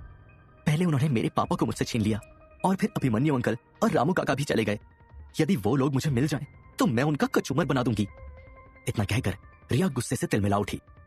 तभी रोहन ने उसे शांत करते हुए कहा, तुम टेंशन मत लो, उन लोगों को मैं देख लूंगा। फिलहाल तुम कल की बिजनेस मीटिंग की प्लानिंग करो। उस जाकिर के इरादे मुझे ठीक नहीं लग रहे। उसकी बातों से लगा कि वो नहीं चाहता है कि तुम आहूजा कॉर्पोरेशन की बागडोर अपने हाथों में लो। इस पर रिया बोली, हाँ, अभिमन्यु अंकल ने भी कहा था कि जाकिर की नजर हमेशा पापा की कुर्सी पर थी। पापा भी उस पर कोई खास भरोसा नहीं करते थे। एग्जैक्टली, इसलिए हमें इस जाकिर से एक्स्ट्रा सावधान रहना होगा और मिस्टर आहूजा के दुश्मनों से भी।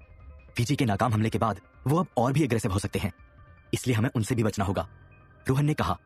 इस पर रिया ने सीरियस होकर हाँ में अपनी गर्दन हिला दी। तभी कुछ देर रुककर रोहन बोला, रिया, मुझे तुम्हें एक और जरूरी बात बतानी है। हाँ बोलो, रिया ने जवाब दिया। अब खतरा पहले से और ज्यादा बढ़ चुका है और दुश्मनों की तलाश में मुझे कई बार तुम्हें अकेला छोड़कर बाहर भी जाना पड़ सकता है, इसलिए मैंने कुछ मदद बुलाई है। यह सुनकर रिया हैरान हो गई और बोली, मदद? कैसी मदद? मेरे कुछ पुराने दोस्त हैं जो तुम्हें प्रोटेक्ट करने में हमारी मदद करेंगे। I hope you don't mind, Rohan ने कहा। इस पर रिया ने गाड़ी चला रहे रोहन की ओर देखा और कहा, जब तक तुम मेरे साथ हो मुझे कोई प्रॉब्लम नहीं है। तुम्हें जितनी हेल्प बुलानी है बुला लो, बस तुम मुझे छोड़कर मत जाना। I really need you.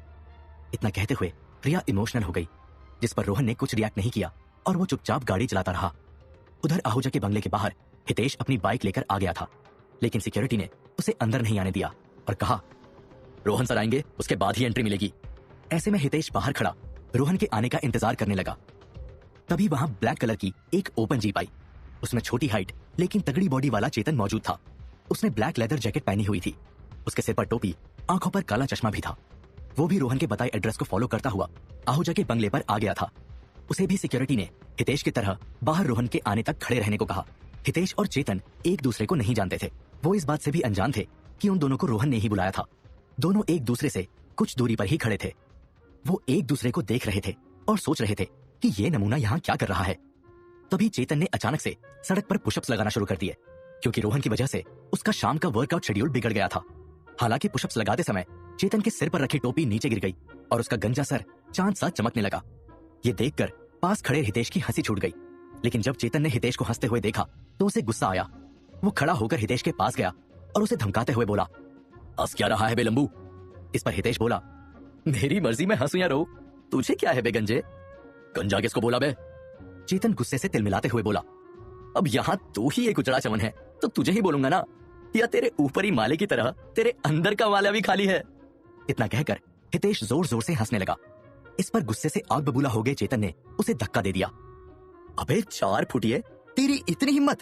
इतना कहकर हितेश ने भी चेतन को पुश कर दिया और देखते ही देखते दोनों के बीच फाइट शुरू हो गई। हितेश अपनी स्लिम फ्लेक्सिबल बॉडी और कराटे वाले मूव से फाइट कर रहा था, तो वहीं चेतन किसी स्ट्रीट रेसलर की तरह हितेश पर टूट पड़ा था। एक नहला था तो दूसरा दहला। फिर एक पॉइंट ऐसा आया जब चेतन हितेश के ऊपर एक बड़ा सा पत्थर उठाकर फेंकने वाला था, तो वहीं हितेश चेतन पर गन तानकर खड़ा हो गया था। ये दोनों एक दूसरे की जान लेने ही वाले थे कि तभी अचानक दोनों के बीच एक गाड़ी आकर रुक गई और गाड़ी के अंदर से आवाज आई, रुक जाओ दोनों के दोनों, अभी। फिर गाड़ी का गेट खुला और अंदर से रोहन बाहर आया। रोहन को देखकर हितेश ने अपनी गन जेब में रख ली। वहीं चेतन ने हाथ में पकड़ा बड़ा सा पत्थर दूर फेंक दिया। फिर कार से रिया बाहर निकली। रिया, इनसे मिलो, ये है हितेश और चेतन। ये दोनों अब से 24 घंटे हमारे साथ रहेंगे। रोहन ने हितेश और चेतन का इंट्रोडक्शन कराते हुए रिया से कहा, तो अब क्या होगा आगे? चेतन और हितेश की एंट्री के बाद ये कहानी कौन सा नया मोड़ लेगी? क्या उनकी वजह से रिया और रोहन के रिश्ते में कोई फर्क पड़ेगा? क्या रोहन इन दोनों की मदद से रिया को प्रोटेक्ट कर पाएगा? जानने के लिए सुनिए सीक्रेट मिलेनियर का अगला एपिसोड सिर्फ पॉकेट एफएम पर।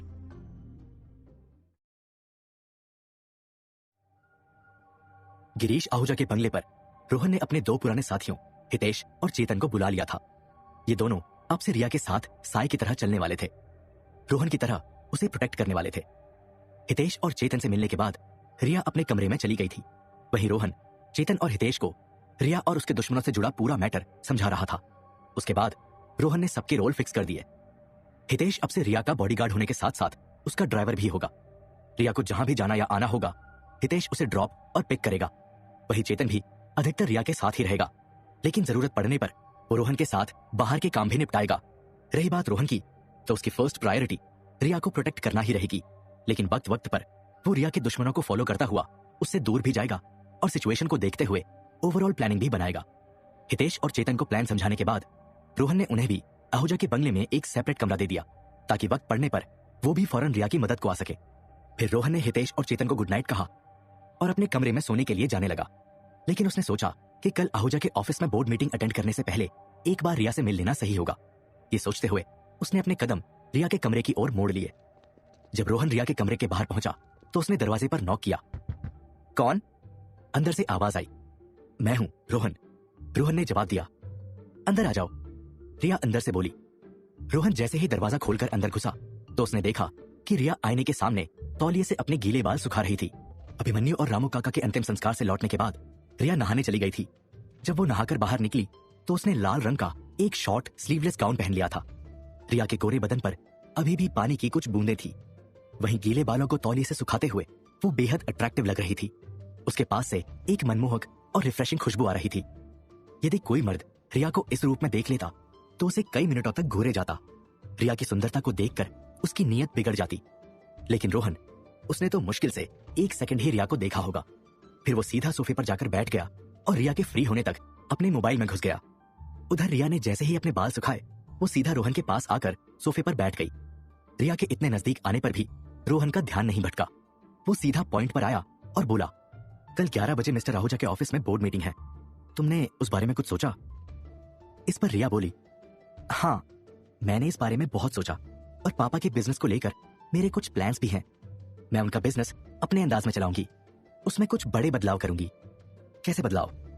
रोहन ने दिलचस्पी लेते हुए पूछा, जिस पर रिया मुस्कुराते हुए बोली, वो सरप्राइज रहेगा, तुम्हारे लिए भी और मीटिंग में मौजूद सभी लोगों के लिए भी। यह सुनकर रोहन भी एक बार गहरी सोच में डूब गया कि रिया आखिर ऐसा क्या करने वाली है।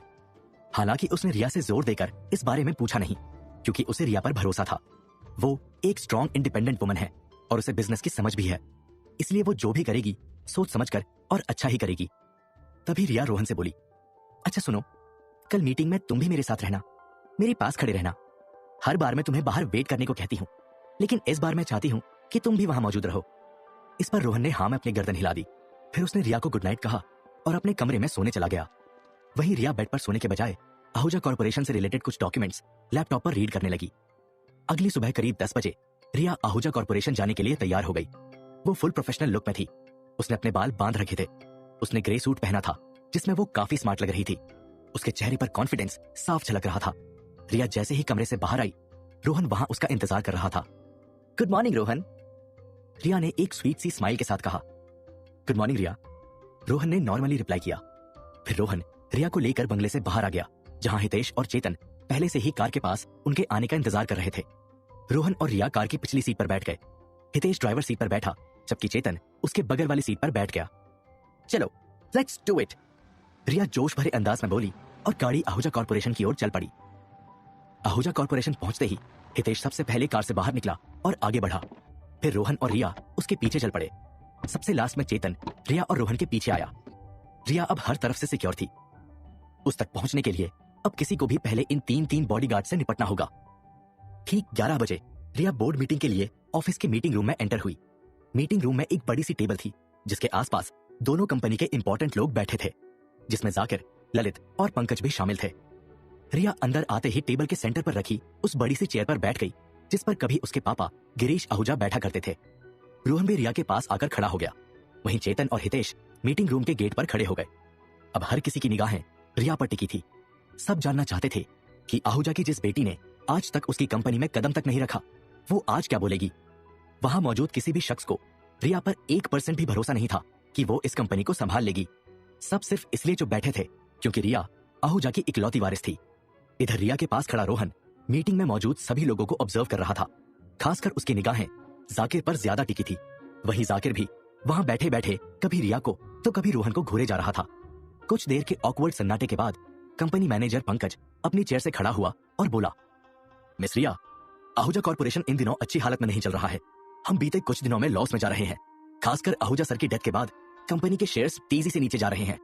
पंकज ने अपनी बात खत्म की ही थी कि तभी ललित बीच में बोल पड़ा, मिस रिया, आपको जल्द कोई एक्शन लेना होगा, क्योंकि हम सर से लेकर पांव तक कर्जे में भी डूबे हैं। जिन बैंक से हमने बिजनेस को बूस्ट करने के लिए लोन लिया था, वो भी हम पर लगातार प्रेशर बना रहे हैं। तभी जाकिर बीच में आया और रिया को सबके सामने नीचा दिखाते हुए बोला, वैसे आप कोई एक्शन ले तो पाएंगी ना मिस रिया, क्योंकि ये आपका कोई फैशन और ब्यूटी का लड़कियों वाला बिजनेस नहीं है। आहूजा कॉर्पोरेशन है, जिसे अब तक मर्द ही हैंडल कर रहे थे। इतना कहकर जाकिर हंसने लगा, जिसे देखकर वहां मौजूद बाकी लोग भी मंद मंद मुस्कुराने लगे। फिर जाकिर ने रिया को दोबारा टारगेट किया और बोला, वैसे आपने आहूजा कॉर्पोरेशन को लेकर कुछ सोच भी रखा है, या हम सब यूं ही यहाँ अपना टाइम बर्बाद कर रहे हैं। ये सुनकर रिया कुछ देर चुप रही और फिर अपनी चेयर से खड़ी हुई और दोनों हाथ टेबल पर रखते हुए फुल कॉन्फिडेंस से बोली, आहूजा कॉर्पोरेशन के फ्यूचर को लेकर मेरे पास सिर्फ 2 ही शब्द हैं, बैंक्रप्सी एंड रीऑर्गेनाइजेशन। रिया के मुंह से यह सुनते ही वहां मौजूद हर एक शख्स शॉक्ड रह गया। किसी को उम्मीद नहीं थी कि रिया ऐसा कुछ कहेगी। क्या बैंक्रप्सी एंड रीऑर्गेनाइजेशन? आपका दिमाग खराब हो गया है? ये बहुत ही गलत फैसला है। एक नौसीखे के हाथ में कंपनी दोगे तो यही होगा ना। मुझे ये फैसला बिल्कुल मंजूर नहीं। क्या पागलपन है ये? वहां मौजूद लोग आपस में बड़बड़ाने लगे। रिया उन सभी से आगे कुछ और कहना चाहती थी, लेकिन वहां मौजूद सब लोग आपस में रिया की बुराई करने में इतने बिजी हो गए थे कि इस शोर शराबे में किसी ने रिया पर ध्यान ही नहीं दिया। पास खड़े रोहन ने यह बात नोटिस कर ली। वो टेबल के पास आया और उस पर अपने दोनों हाथ जोर से पटकते हुए चिल्लाया, चुप हो जाओ सभी। रोहन की यह आवाज इतनी पावरफुल थी कि उसने वहां मौजूद लोगों की बड़बड़ के साउंड को भी दबा दिया। एक पल के लिए पूरे मीटिंग रूम में सन्नाटा छा गया। हर कोई रोहन को आश्चर्य से देख रहा था। तभी रोहन ने रिया की तरफ देखा और उसे अपनी बात आगे कंटिन्यू करने का इशारा किया। रिया ने पलके झपकाकर आंखों ही आंखों में रोहन को थैंक यू बोला और फिर वो मीटिंग में मौजूद लोगों की ओर देखते हुए बोली, मेरा फैसला आखिरी फैसला है। और एक और बात, जब हम कंपनी को रीऑर्गेनाइज करेंगे तो उसमें कुछ बड़े बदलाव भी होंगे। यह सुनकर वहां मौजूद लोगों के कान खड़े हो गए। बदलाव? कैसा बदलाव? जाकिर ने पूछा। मैं जानती हूं कि आहूजा कॉर्पोरेशन में लीगल और इलीगल दोनों काम होते हैं। आहूजा कॉर्पोरेशन के एक्सपेंसेस को स्टडी करते हुए मैंने नोटिस किया कि हमारे इलीगल कामों में बहुत खर्चा होता है। ऐसे में हम आज से कोई भी ऐसा बिजनेस या काम नहीं करेंगे जो इलीगल हो। उन्हें फौरन बंद कर दिया जाएगा। ये सुनते ही मीटिंग में बैठे लोगों को एक और बड़ा झटका लगा। वो रिया के इस फैसले से भी अनसेटिस्फाइड दिखे। खासकर जाकिर को रिया के इस फैसले पर सबसे ज्यादा गुस्सा आया, क्योंकि वो ही कंपनी के सारे इलीगल मैटर हैंडल करता था और इसकी आड़ में उसकी बड़ी कमाई भी होती थी। सभी लोग रिया के इस फैसले का भी विरोध करना चाहते थे, लेकिन उन्हें घूर रहे रोहन को देखकर किसी की हिम्मत नहीं हुई। हालांकि जाकिर पर रोहन की मौजूदगी का कोई असर नहीं हुआ। वो रिया से ऊंची आवाज में बोला, आप ये बहुत गलत कर रही हैं मिस रिया। मिस्टर आहूजा अब नहीं रहे और आप उनकी इकलौती वारिस हैं। लेकिन इसका ये मतलब नहीं कि आप एक के बाद एक बड़े फैसले लेती जाएं, और वो भी तब जब हम में से कोई भी इन बेतुके से फैसलों के फेवर में ना हो। सॉरी जाकिर अंकल, पर मैं अपना मन बना चुकी हूँ। अपने फैसले पर अड़ते हुए रिया ने फुल कॉन्फिडेंस में कहा। रिया के इस जिद्दीपन से जाकिर बुरी तरह से चिढ़ गया। वो अपनी चेयर से खड़ा हुआ और रिया के पास आकर हल्के से धमकी भरे लहजे में बोला, आपके मन बना लेने से क्या होता है? खैर, मैं भी देखता हूँ आखिर आपकी ये मनमानी कब तक चलती है, क्योंकि यदि ऐसे ही चलता रहा तो। जाकिर अपनी बात पूरी करता तभी रोहन बीच में आ गया और जाकिर की आंखों में आंखें डालकर धमकी भरे अंदाज में बोला, तो क्या करेंगे आप? इस पर जाकिर ने रोहन को तीखी निगाहों से देखा और बोला, वो तुम्हें जल्द पता चल जाएगा। इतना कहकर वो दोबारा अपनी चेयर पर बैठ गया। तभी रोहन ने मीटिंग में मौजूद सभी लोगों को घूर कर देखा और ऊंची आवाज में बोला, एक बात आप सभी कान खोलकर सुन लीजिए। आज से रिया इस कंपनी की नई मालकिन है। उसका फैसला आखिरी फैसला होगा, और यदि किसी ने उसके फैसले के खिलाफ जाने की कोशिश की तो अंजाम अच्छा नहीं होगा। क्या आप हमें खुलेआम धमकी दे रहे हैं? जाकिर बीच में बोला, यदि आपको इसे धमकी समझना है तो वो ही समझिए, लेकिन एक बात याद रखना, जो भी रिया के खिलाफ जाएगा उसके बुरे दिन शुरू हो जाएंगे। रोहन ने जाकिर को घूरते हुए कहा। फिर रोहन ने मीटिंग में मौजूद सभी लोगों पर अपनी तीखी नजर दौड़ाई और बोला, तो मेरी बात आप सभी को अच्छे से समझ आ गई ना? रिया ही आहूजा कॉर्पोरेशन की इकलौती वारिस है और अब उसी की ही चलेगी। रोहन ने अपनी बात खत्म ही की थी कि तभी एक आवाज आई, किसने कहा रिया आहूजा कॉर्पोरेशन की इकलौती वारिस है? मेरा भी आहूजा कॉर्पोरेशन पर बराबर का हक है। जब रोहन ने आवाज के डायरेक्शन में अपनी नजरें घुमाई तो सामने उसे गेट पर एक शख्स खड़ा दिखाई दिया। उस शख्स को देखते ही रोहन के होश उड़ गए। ये वही ऑरेंज टी शर्ट वाला मयंक था जो शिप पर रिया को घूर रहा था। तो आखिर कौन है ये मयंक और क्यों कर रहा है ये आहूजा कॉर्पोरेशन पर अपने हक का दावा? आखिर क्या है मयंक और रिया के बीच का कनेक्शन? जानने के लिए सुनिए सीक्रेट मिलेनियर का अगला एपिसोड सिर्फ पॉकेट एफएम पर। आहूजा कॉर्पोरेशन की बोर्ड मीटिंग में रिया ने बैंकरप्सी और रीऑर्गेनाइजेशन का अपना फैसला सुनाकर सभी को चौंका दिया था। लेकिन खुद रिया को बड़ा झटका तब लगा जब एक अनजान शख्स उस मीटिंग में घुस आया और आहूजा कॉर्पोरेशन पर अपना हक जताने लगा। कौन हो तुम? रिया ने उस शख्स को हैरत भरी नजरों से देखते हुए कहा, तुम्हारा भाई। गेट पर खड़े शख्स ने अंदर आते हुए जवाब दिया। यह सुनकर रिया के पैरों तले जमीन खिसक गई। वो तो गिरीश आहूजा की इकलौती बेटी थी, लेकिन फिर रातों रात उसका भाई कहां से पैदा हो गया? लेकिन मेरा तो कोई भाई नहीं है, रिया ने कंफ्यूज होकर कहा। इस पर वो शख्स रिया के पास आया और बोला, ओह सॉरी, तुम्हारा सौतेला भाई। ये सुनकर रिया को एक और झटका लगा। तभी रोहन बीच में बोला, तुम तो वही हो ना जो शिप पर रिया को घूर रहे थे? इस पर उस शख्स ने रोहन की ओर देखा और बोला, हाँ मैं वही हूं, और पिछली बार की तरह इस बार तुमने मेरे और रिया के बीच आने की कोशिश की तो अच्छा नहीं होगा। जवाब में रोहन उस शख्स के करीब गया और बोला, यदि तुमने रिया को नुकसान पहुंचाने की कोशिश की तो मैं न सिर्फ बीच में आऊंगा बल्कि और भी बहुत कुछ करूंगा। इतना कहकर रोहन उस शख्स को घूरने लगा। इस पर वो शख्स हंसने लगा और बोला, मैं भला रिया को क्यों नुकसान पहुंचाऊंगा? After all she is my lovely sister.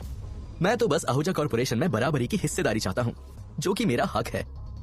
तभी रिया बीच में बोली, लेकिन पापा ने तो मुझे कभी नहीं बताया कि उनका कोई बेटा भी है। जवाब में वो शख्स बोला, कैसे बताते? उन्हें खुद भी इस बात की जानकारी नहीं थी। मेरी माँ जब प्रेग्नेंट हुई तो उन्होंने उनसे मिलना जुलना कम कर दिया, उन पर अबॉर्शन कराने का प्रेशर डाला। ऐसे में मेरी माँ ने उनसे झूठ बोल दिया कि मैंने अबॉर्शन करवा लिया, लेकिन बाद में मुझे जन्म दिया मयंक भाटिया को, या फिर कहूं मयंक आहूजा को। लेकिन हम कैसे मान ले कि तुम ही मिस्टर आहूजा के बेटे हो? कोई बहरूपिया भी तो हो सकते हो। रोहन ने बीच में आकर कहा। मैं जानता था कि मुझसे ऐसा ही कोई सवाल पूछा जाएगा, इसलिए मैं अपनी और मिस्टर आहूजा की डीएनए रिपोर्ट साथ लेकर आया हूं। इतना कहकर मयंक ने अपनी जेब से रिपोर्ट निकालकर रोहन के हाथ में थमा दी, जिसे पढ़ने के बाद रोहन को भी यकीन हो गया कि मयंक गिरीश आहूजा की ही संतान है। लेकिन तुम्हें मिस्टर आहूजा का डीएनए सैंपल कहां से मिला? वो तो अब नहीं रहे, रोहन ने पूछा। जवाब में वो शख्स बोला, तुम लोग मिस्टर आहूजा की बॉडी लेकर पीजी आए थे ना, वहां गांव के कई लोगों ने उन्हें श्रद्धांजलि दी, उनमें से एक मैं भी था। तब तुमने मुझे नोटिस नहीं किया होगा। पापा को श्रद्धांजलि देते समय मैंने उनके पैर छुए और इसी दौरान उनके पैर का एक नाखून अपने पास रख लिया था, और उसी नाखून से मैंने मेरा डीएनए मैच करवाकर ये पक्का कर लिया कि मैं ही गिरीश आहूजा का बेटा हूं।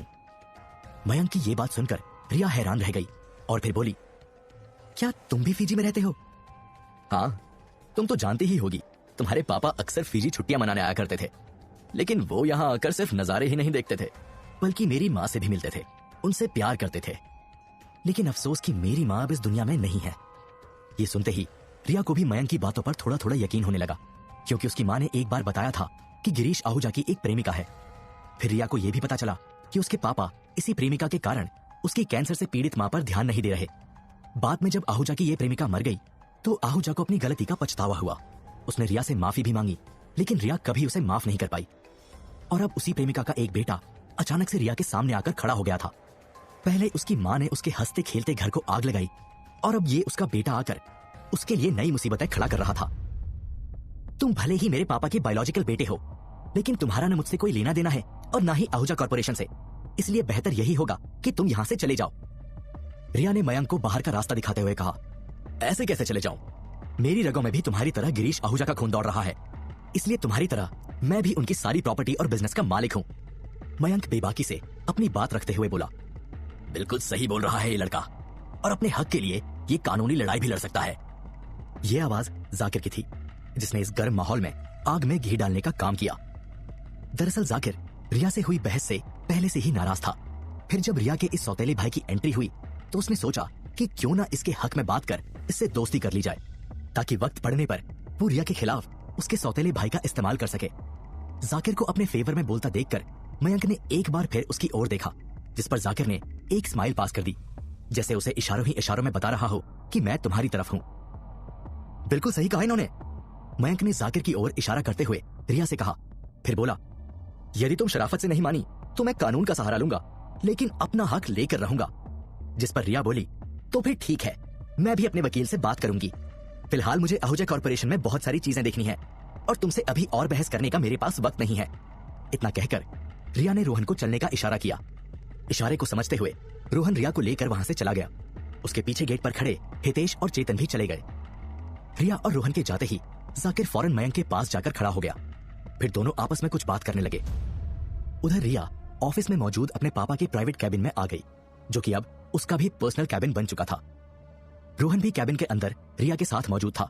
वहीं चेतन और हितेश कैबिन के बाहर सोफे पर बैठे थे। पहले ही लाइफ में मुसीबतें कम थी, जो अब एक नई मुसीबत आ गई। मेरा सौतेला भाई, इसे भी अभी टपकना था, रिया ने चिढ़ते हुए रोहन से कहा। इस पर रोहन बोला, तुम टेंशन मत लो, हम मिस्टर आहूजा के इतने बड़े बड़े दुश्मनों का सामना कर रहे हैं, तो फिर ये सौतेला भाई क्या चीज है, इसे भी देख लेंगे। इस पर रिया ने हाँ में गर्दन हिला दी और बोली, थैंक्स रोहन, तुम पास रहते हो तो हिम्मत बनी रहती है।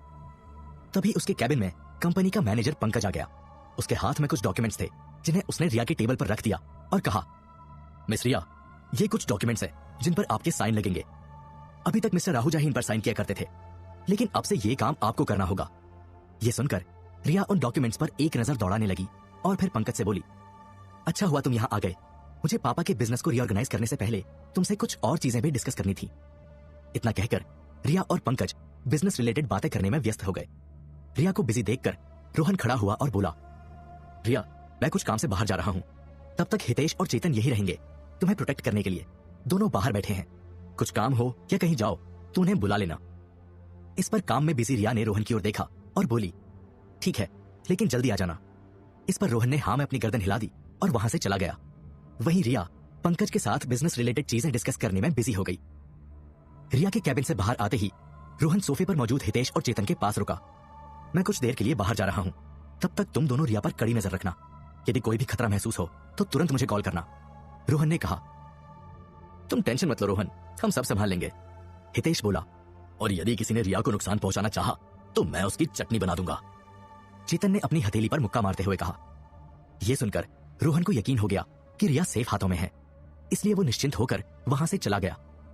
दोपहर के करीब 3 बजे रोहन जिग्नेश से मिलने उसके ऑफिस शाह ट्रेडर्स जा पहुंचा। रिसेप्शन एरिया में कुछ देर इंतजार करने के बाद जिग्नेश ने उसे अपने कैबिन में बुला लिया। आओ रोहन आओ, कैसी रही तुम्हारी बिजनेस ट्रिप? जिग्नेश रोहन को गले लगाते हुए बोला। मुझे आपको बताने की जरूरत भी है क्या? क्योंकि जहां तक मुझे लगता है आपको सारी खबर पहले ही लग गई होगी। रोहन जिग्नेश से गले मिलते हुए बोला। इस पर जिग्नेश हंसने लगा। तुम अपने जग्गू अंकल को अच्छे से जानते हो। खैर, अच्छा हुआ जो तुम आ गए, मैं भी तुमसे मिलना चाहता था।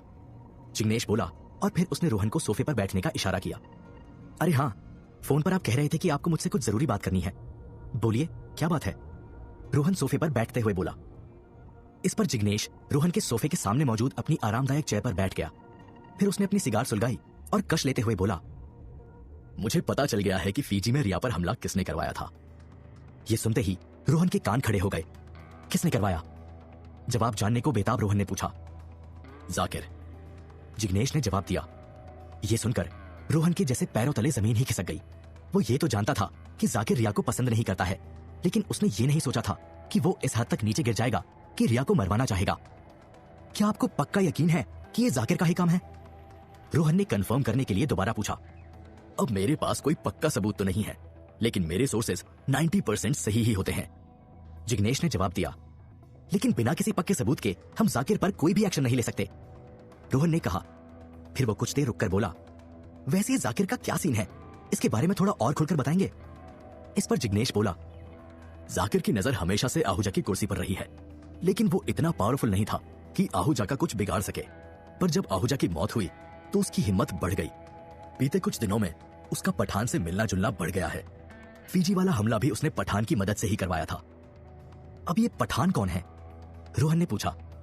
इस पर जिग्नेश ने जवाब दिया।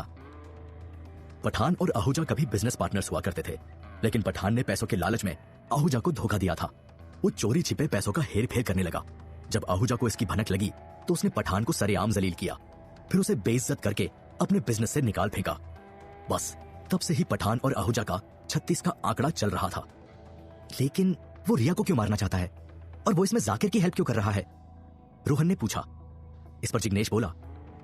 आहूजा से अलग होने के बाद पठान फिर से आहूजा का बिजनेस हड़पना चाहता था। वो पिछले कई सालों से इसकी कोशिश कर रहा था।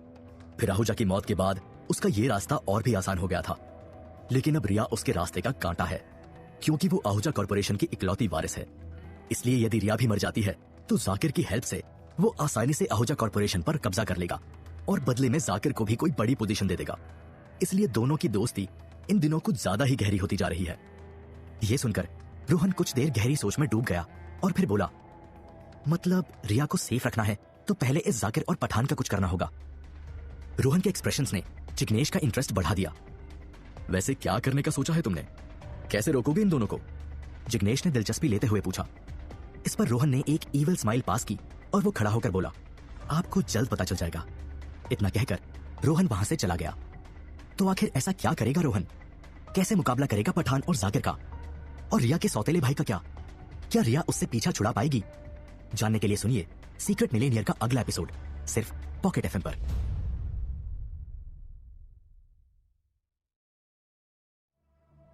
रोहन को जिग्नेश से पता चला था कि फीजी में रिया पर हमला जाकिर ने पठान के साथ मिलकर करवाया था। ऐसे में ये दोनों अब रोहन का अगला टारगेट बन गए थे। जिग्नेश से मिलने के बाद रोहन वापस आहूजा कॉर्पोरेशन लौट आया था। यहां हितेश और चेतन अभी भी रिया के कैबिन के बाहर बैठे थे। सब ठीक है ना? रोहन ने हितेश और चेतन से पूछा। हाँ, तुम गए तब से मिस रिया कैबिन से बाहर नहीं निकली है, हितेश ने जवाब दिया। जब रोहन रिया के कैबिन के अंदर गया तो वो अभी भी पंकज के साथ बिजनेस रिलेटेड काम में बिजी थी। कैसा चल रहा है काम? रोहन ने रिया से पूछा। इस काम में बिजी रिया ने रोहन को देखा तो उसकी सारी काम की थकान एक पल में ही दूर हो गई। वो खुश होकर बोली, शुरुआत में थोड़ी दिक्कतें आ रही हैं, लेकिन मैं संभाल लूंगी। गुड। वैसे हम घर के लिए कब तक निकलेंगे? रोहन ने पूछा। इस पर रिया बोली, आज फर्स्ट डे है तो लोड थोड़ा ज्यादा है, मे बी 9 या 10 बज जाए। कोई दिक्कत तो नहीं है ना? नहीं, तुम आराम से काम करो, मैं बाहर ही हूं, जब जाना हो बता देना। रोहन ने जवाब दिया। इस पर रिया ने स्माइल के साथ हाँ में अपनी गर्दन हिलाई और फिर वो पंकज के साथ काम में बिजी हो गई। उधर रोहन रिया के केबिन के बाहर आकर चेतन और हितेश के साथ सोफे पर बैठ गया। तुम जिस काम के लिए गए थे वो हो गया? चेतन ने पूछा। हाँ, और मुझे कुछ खास इंफॉर्मेशन भी मिली है, रोहन ने जवाब दिया। इंफॉर्मेशन? कैसी इंफॉर्मेशन? चेतन ने पूछा। इस पर रोहन बोला, फीजी में रिया पर जो हमले हुए थे उसके पीछे कोई और नहीं बल्कि ऑफिस के ही वाइस प्रेसिडेंट जाकिर का हाथ था।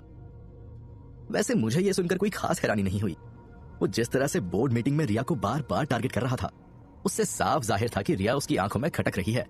हितेश ने कैजुअली कहा। तो देर किस बात की है? चलो अभी उस जाकिर के बच्चे को दबोचते हैं और उसका काम तमाम कर देते हैं। चेतन एग्रेसिव टोन में बोला। इस पर रोहन ने चेतन को शांत करते हुए बोला, इतनी जल्दी नहीं, अभी हमारे पास जाकिर के खिलाफ पक्के सबूत नहीं है, बस कुछ सोर्सेज से इसका पता चला है। हालांकि ये सोर्सेज 90% जाकिर के बुरे इरादों को लेकर पॉजिटिव हैं। यार रोहन, सबूत का क्या हम अचार डालेंगे? साफ साफ दिख रहा है कि Zakir is a bad guy, तो खत्म करते हैं ना उसको। हितेश भी चेतन का साथ देते हुए बोला। इस पर रोहन ने जवाब दिया, एक्चुअली चीजें इतनी आसान भी नहीं है जितना तुम सोच रहे हो। जाकिर अकेला इन सब में इन्वॉल्व नहीं है, पठान भी इस सब में शामिल है, रोहन ने जवाब दिया। अब ये नमूना कौन है? चेतन बीच में बोला। इस पर रोहन ने पूरा मैटर समझाते हुए कहा, पठान कभी आहूजा का बिजनेस पार्टनर हुआ करता था, लेकिन फिर आहूजा ने उसे धोखाधड़ी के चलते निकाल फेंका। बस तब से ही आहूजा उसका नंबर 1 दुश्मन बन गया। उसकी नजर आहूजा के बिजनेस पर है और उसके पाने के लिए वो रिया को टारगेट करेगा। हितेश बीच में ही बोल पड़ा। राइट, रोहन ने कहा। तो फिर उस पठान के बच्चे को भी उड़ा देते हैं, क्या दिक्कत है? चेतन बोला, कोई दिक्कत नहीं है, लेकिन उसके पहले मैं चाहता हूं कि तुम दोनों अगले कुछ दिन जाकिर को फॉलो करो। वो कहां जाता है, किससे मिलता है, क्या करता है, इस सब का पता लगाओ। होपफुली ऐसा करने में तुम जल्द जाकिर के जरिए पठान तक भी पहुंच जाओगे, रोहन ने कहा। गुड, और फिर हम पठान को भी मार देंगे। चेतन फिर बीच में आउट ऑफ कंट्रोल होकर बोला। भाई चिल, पहले रोहन की पूरी बात तो सुन ले। तुझे हर किसी को मारने की इतनी जल्दी क्यों है? हितेश ने चेतन से पूछा। जवाब में चेतन बोला, क्या करूं, बहुत दिन हो गए हैं, मेरे इन हाथों ने किसी को ठिकाने नहीं लगाया। ये खून का स्वाद चखने को तरस रहे हैं। ये सुनकर रोहन बोला, डोंट वरी, तुम्हें इसका मौका भी मिलेगा। पठान कोई छोटा मोटा आदमी नहीं है, सिंगापुर के नामी बिजनेसमैन में से एक है, एंड आई एम श्योर वो भी एक टाइट सिक्योरिटी में रहता होगा।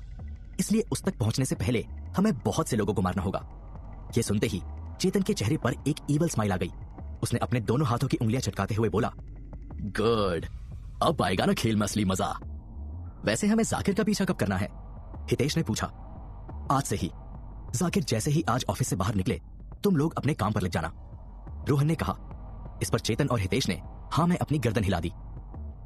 तभी रोहन के कानों को एक आवाज सुनाई दी जिसने उसका ध्यान खींच लिया। मिस्टर आहूजा का पर्सनल कैबिन यही है?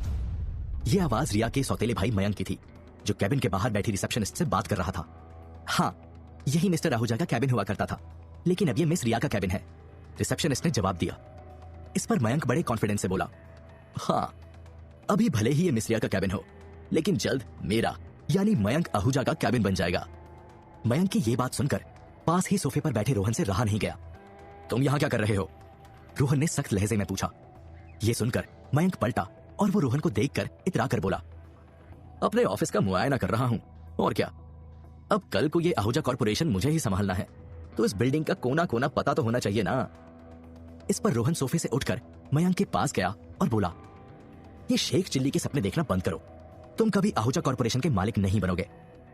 मिस रिया आहूजा कॉर्पोरेशन की मालकिन है और आगे भी वो ही रहेंगी। कोई इस सच को नहीं बदल सकता। लेकिन मैं बदल कर दिखाऊंगा। मयंक रोहन की आंखों में आंखें डालकर कॉन्फिडेंस से बोला, कोशिश करके देख लो। रोहन ने भी मयंक की आंखों में आंखें डालकर जवाब दिया। इस पर मयंक ने कुछ देर रोहन को देखा और फिर कहा, मेरे पास तुम जैसे मामूली आदमी से बात करने का समय नहीं है, इसलिए बेहतर होगा कि तुम मेरे मामले में अपनी टांग न अड़ाओ, समझे? रोहन और मयंक के बीच ये तीखी बहस चल ही रही थी कि तभी रिया अपने कैबिन से बाहर निकली। मयंक को अपने कैबिन के बाहर खड़ा देखकर वो चौंक गई और बोली, तुम अभी तक यहां से नहीं गए? इस पर मयंक बोला, मैं भला अपने ही ऑफिस से क्यों जाऊंगा? जवाब में रिया गुस्से से बोली, अभी तक ये ऑफिस तुम्हारा हुआ नहीं है और ना ही कभी फ्यूचर में होगा, इसलिए जाओ, दफा हो जाओ यहां से। ये सुनकर मयंक रिया को एक टक घूरने लगा। तभी रोहन बीच में बोला, देख क्या रहे हो, सुना नहीं रिया ने क्या कहा? जाओ यहां से अभी। तभी सोफे पर बैठे चेतन और हितेश भी खड़े हो गए और वो दोनों मयंक को धमकी भरी निगाहों से घूरने लगे। इस पर मयंक ने एक नजर वहां मौजूद सभी लोगों को ध्यान से देखा और फिर कुछ सोचने के बाद स्माइल करने लगा। ये देखकर रिया और रोहन कंफ्यूज हो गए। तभी मयंक बोला, ठीक है, जाता हूं, वैसे भी मुझे कुछ जरूरी काम निपटाने हैं। फिर मयंक ने रिया को देखा और फेक स्माइल के साथ हाथ हिलाते हुए बोला, बाय मेरी प्यारी बहना, हम जल्द फिर मिलेंगे। इस पर रिया ने कोई रिएक्ट नहीं किया, बस मयंक को गुस्से से घूरती रही। फिर मयंक वहां से चला गया। मयंक के जाते ही रिया ने अपने दोनों हाथ सर पर रख लिए और वो फ्रस्ट्रेट होकर बोली, ये मयंक का बच्चा ना मेरे लिए बहुत बड़ा सरदर्द बन गया है। इसका चेहरा भी देखती हूं तो मेरा खून खौल उठता है। इतना कहकर रिया चिढ़कर वहां रखे सोफे पर बैठ गई। रिया की यह हालत देखकर रोहन उसके पास आया और बोला, तुम मयंक की टेंशन मत लो, इसका भी हम कोई ना कोई हल निकाल लेंगे। वैसे तुम्हारा आज का काम हो गया, हम घर चलें? इस पर रिया फौरन सोफे से खड़ी हुई और बोली, हाँ घर चलते हैं, ये सही रहेगा, कम से कम वहां तो मुझे इस मयंक का चेहरा नहीं देखना पड़ेगा। इतना कहकर रिया बाहर जाने के लिए आगे बढ़ गई। रोहन भी उसके पीछे चल पड़ा और फिर चेतन और हितेश भी उन दोनों को फॉलो करने लगे। रिया, रोहन, चेतन और हितेश ऑफिस लिफ्ट से ग्राउंड फ्लोर पर जा रहे थे। रिया का मूड अभी भी मयंक की वजह से खराब था और उसके चेहरे पर गुस्सा और फ्रस्ट्रेशन साफ नजर आ रहा था। तभी लिफ्ट बीच के एक फ्लोर पर अचानक से रुक गई। जब लिफ्ट का दरवाजा खुला तो सामने मौजूद शख्स को देखकर रिया का दिमाग और खराब हो गया। यह शख्स जाकिर था, जो अपने ऑफिस का काम खत्म करके लिफ्ट से नीचे जा रहा था।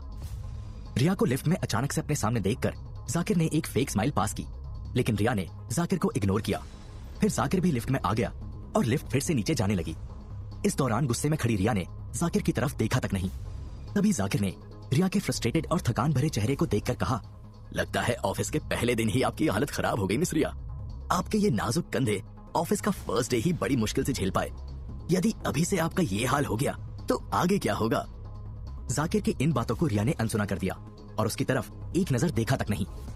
रिया का उसे इग्नोर करना जाकिर को अच्छा नहीं लगा। उसने फिर से रिया को छेड़ना चाहा। मिस रिया, क्या आज ऑफिस का वर्कलोड इतना ज्यादा था कि आपके पास बोलने तक की एनर्जी नहीं बची? आप हमें बोल देती, हम आपकी कुछ मदद कर देते। आखिर हम भी तो इस कंपनी के इम्पोर्टेंट मेंबर हैं। रिया ने जाकिर की इस बात का भी कोई जवाब नहीं दिया। तभी जाकिर फिर बोला, मिस रिया। लेकिन इस बार वो कुछ कहता तभी रोहन ने उसे बीच में रोक दिया और बोला, मिस रिया भी आपसे बात करने के मूड में नहीं है, इसलिए बेहतर यही होगा कि आप अपना मुंह बंद कर लो। रोहन की ये बात जाकिर को पसंद नहीं आई। वो रोहन को घूरने लगा। तभी ग्राउंड फ्लोर आ गया। सबसे पहले रिया लिफ्ट से बाहर निकली क्योंकि वो जाकिर की फालतू बातों से पक चुकी थी। रोहन भी बाहर जाने ही वाला था कि तभी जाकिर बोला, रोहन, यही नाम है ना तुम्हारा? इस पर रोहन ने कोई रिएक्ट नहीं किया। फिर जाकिर बोला, एक मामूली से बॉडीगार्ड होने के नाते तुम कुछ ज्यादा ही नहीं बोलते। ये मत भूलो कि मैं इस कंपनी का वाइस प्रेसिडेंट हूँ। रोहन के पास जाकिर की इन फालतू बातों के लिए वक्त नहीं था। रिया पहले ही बाहर जा चुकी थी और वो उसे ज्यादा देर अकेला नहीं छोड़ना चाहता था, इसलिए रोहन ने जाकिर की बातों का कोई जवाब नहीं दिया। बस एक नजर उसे घूरा और फिर वो वहां से चला गया। हितेश और चेतन भी उसके पीछे चल पड़े। ये जाकिर कुछ ज्यादा ही तेज चल रहा है, इसके इरादे ठीक नहीं दिख रहे। ये जल्द ही कोई ना कोई नई चाल चल सकता है। रोहन ने साथ चल रहे हितेश और चेतन से कहा, तो क्या करना है अब? हितेश ने पूछा। जवाब में रोहन बोला, एक काम करो, तुम दोनों ऑफिस के बाहर इसके निकलने का वेट करो।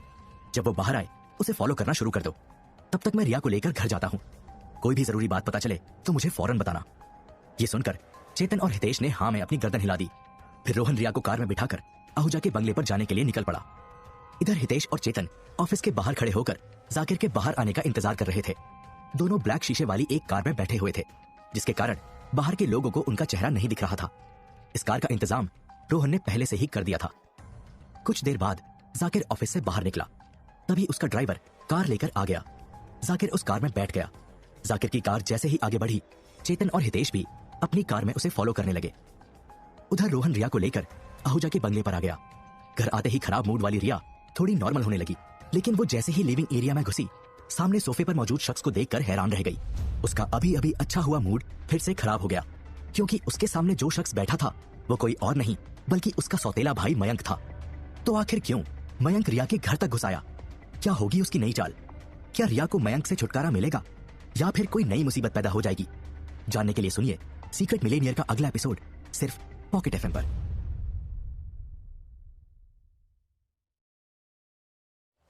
रिया रोहन के साथ जैसे ही अपने घर आई, वहां मयंक को सोफे पर बैठा देखकर उसका दिमाग खराब हो गया। तुम यहां मेरे घर में भी घुसे चले आए? रिया ने चिढ़कर गुस्से से कहा। तुम्हारा घर नहीं, हमारा घर। Remember, I am your brother. इस घर पर जितना हक तुम्हारा है उतना मेरा भी है। मयंक ने सोफे के सामने रखी टेबल पर अपने दोनों पैर फैलाते हुए रिया से कहा। यह देखकर रिया को और भी गुस्सा आया।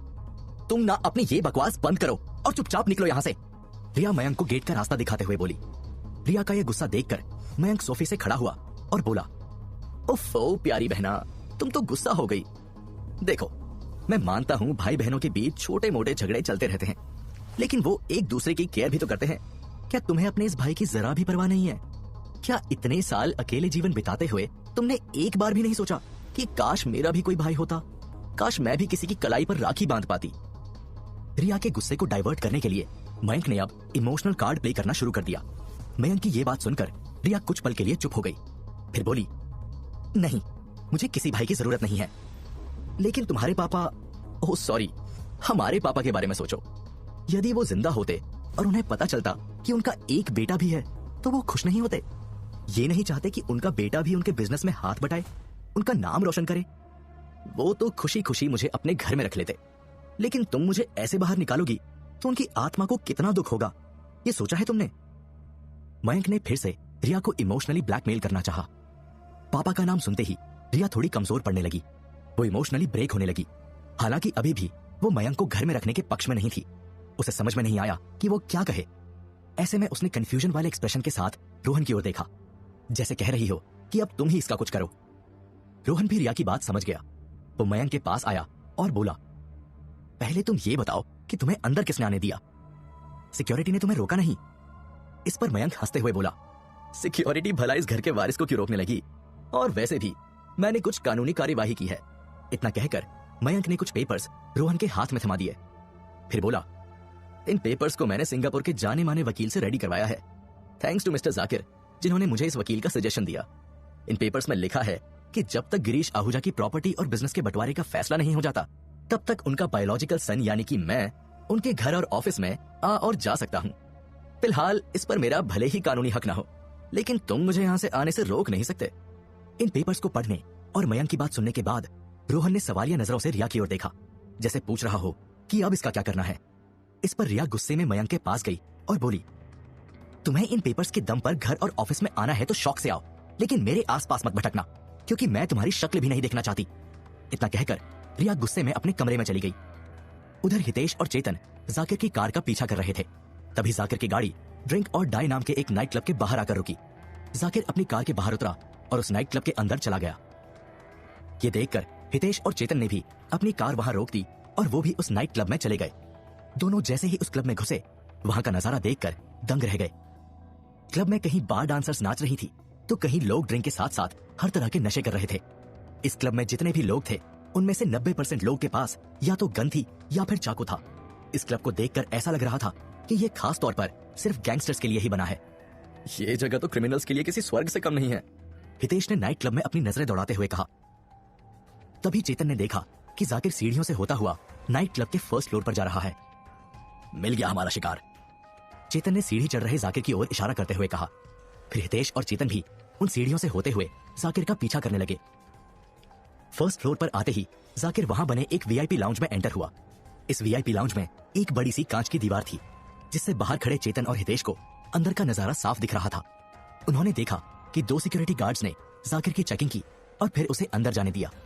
अंदर एक बड़ी सी रॉयल चेयर पर एक शख्स बैठा था।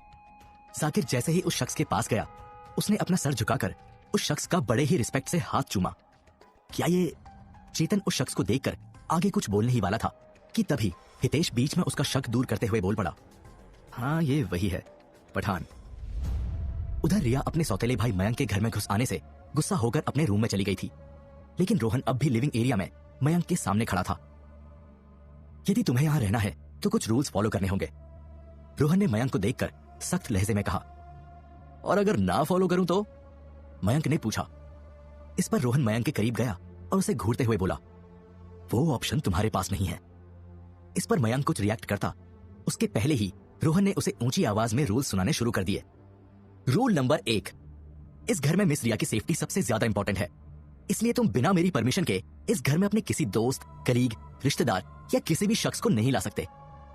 इस पर मयंक ने रिएक्ट करके कहा, लेकिन हालांकि वो कुछ कहता, इसके पहले ही रोहन ने उसे अपना हाथ दिखाकर चुप करा दिया और आगे बोला, रूल नंबर 2, तुम इस घर में जब भी एंटर करोगे तुम्हारी फुल चेकिंग होगी। तुम घर में अपने पास कोई भी वेपन या धारदार चीज नहीं रख सकते। इस पर मयंक रिएक्ट करके बोला, ओह कम ऑन, अब क्या मैं तुम्हें शक्ल से कातिल लगता हूं?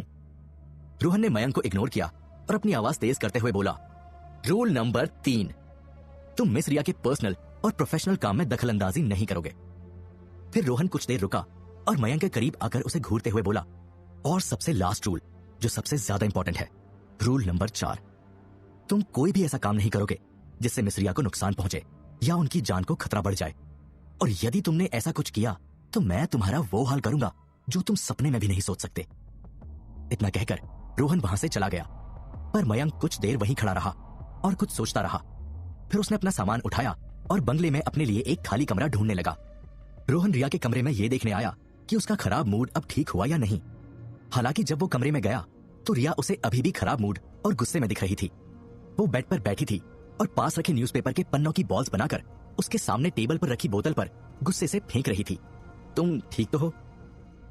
रोहन ने रिया की इस अजीब हरकत को देखकर पूछा। तुम्हें क्या दिख रहा है? रिया ने गुस्से से चिढ़ते हुए कहा। फिर रोहन रिया के पास आकर खड़ा हो गया और बोला, वैसे मैं ये जान सकता हूं कि तुम ये क्या कर रही हो? उस बोतल पर मयंक का चेहरा इमेजिन करके उसे मार रही हूं। इतना कहकर रिया ने इस बार पूरा जोर लगाकर उस बोतल पर पेपर बॉल मारी और उसे जमीन पर गिरा दिया। ये देखकर रोहन रिया के पास बेड पर बैठ गया। तुम तो लोगों को मारने में एक्सपर्ट हो गई हो। लगता है तुम्हें अब बॉडीगार्ड की जरूरत नहीं पड़ेगी। मेरी जॉब तो गई हाथ से। रोहन मजाक में बोला, चुप करो, अभी तो तुम्हारी सबसे ज्यादा जरूरत है मुझे। मेरे ऊपर ये जो हमले हो रहे हैं उनकी भी मुझे इतनी टेंशन नहीं है जितना इस सौतेले भाई मयंक की हो रही है। रिया ने चिढ़ते हुए रोहन से कहा। ऐसा क्यों? रोहन ने पूछा। इस पर रिया बोली, क्योंकि ये जो बाहर से जानलेवा हमले हो रहे हैं उससे तो तुम मुझे बचा ही लोगे। I am 100% sure. बट ये मयंक जो मेरे दिमाग के अंदर हमला कर रहा है, इसका क्या? इससे मुझे कौन बचाएगा? ये सुनकर रोहन बोला, तुम्हें मेंटली भी स्ट्रांग बनना होगा रिया। मयंक को अपने दिमाग पर हावी मत होने दो। वो भी यही चाहता है कि तुम इमोशनली वीक पड़ जाओ और वो इसका फायदा उठाए। रोहन की बात सुनकर रिया ने हाँ में अपनी गर्दन हिलाई और बोली, मैं कोशिश करूंगी कि मेंटली स्ट्रांग बन जाऊं, जैसे कि तुम हो। चाहे कैसी भी सिचुएशन आ जाए, अपने ट्रू इमोशंस बाहर ही नहीं आने देते। आखिर तुम कैसे कर लेते हो ये सब? इस पर रोहन सीरियस होकर बोला, हालात इंसान को सब सिखा देते हैं। मतलब? रिया ने पूछा। बहुत रात हो गई है, तुम्हें अब सो जाना चाहिए। रोहन ने रिया के सवाल को टालते हुए कहा। इस पर रिया बोली, ठीक है, मैं सो रही हूं, लेकिन एक शर्त पर। जब तक मेरी आंख नहीं लग जाती तुम यहीं रहना मेरे पास। तुम्हारे पास होने से मैं मेंटली और फिजिकली दोनों ही सेफ फील करती हूं। इतना कहते हुए रिया रोहन की गोद में अपना सर रखकर सो गई। इससे रोहन बहुत अनकंफर्टेबल हुआ। वो रिया को हटाना चाहता था, लेकिन उसकी गोद में सर रखते ही रिया के टेंशन वाले चेहरे पर जो सुकून आया था वो देखकर रोहन की हिम्मत नहीं हुई कि वो रिया को डिस्टर्ब करे। इसलिए रिया की आंख लगने तक वो वहीं रहा और फिर अपने कमरे में चला गया। कमरे में आकर रोहन को हितेश और चेतन का ख्याल आया। ये दोनों जाकिर को फॉलो करते हुए कहां निकल गए? अभी तक तो दोनों को आ जाना चाहिए था।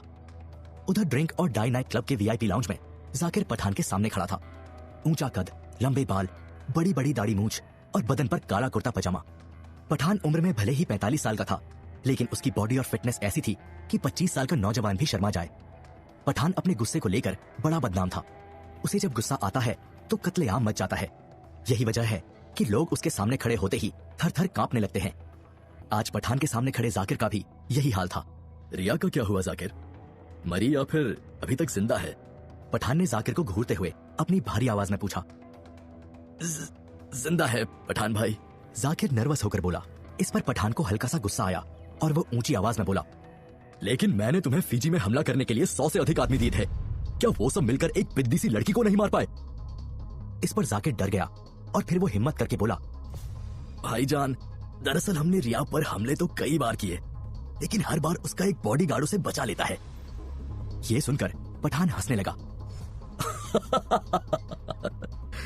बॉडीगार्ड?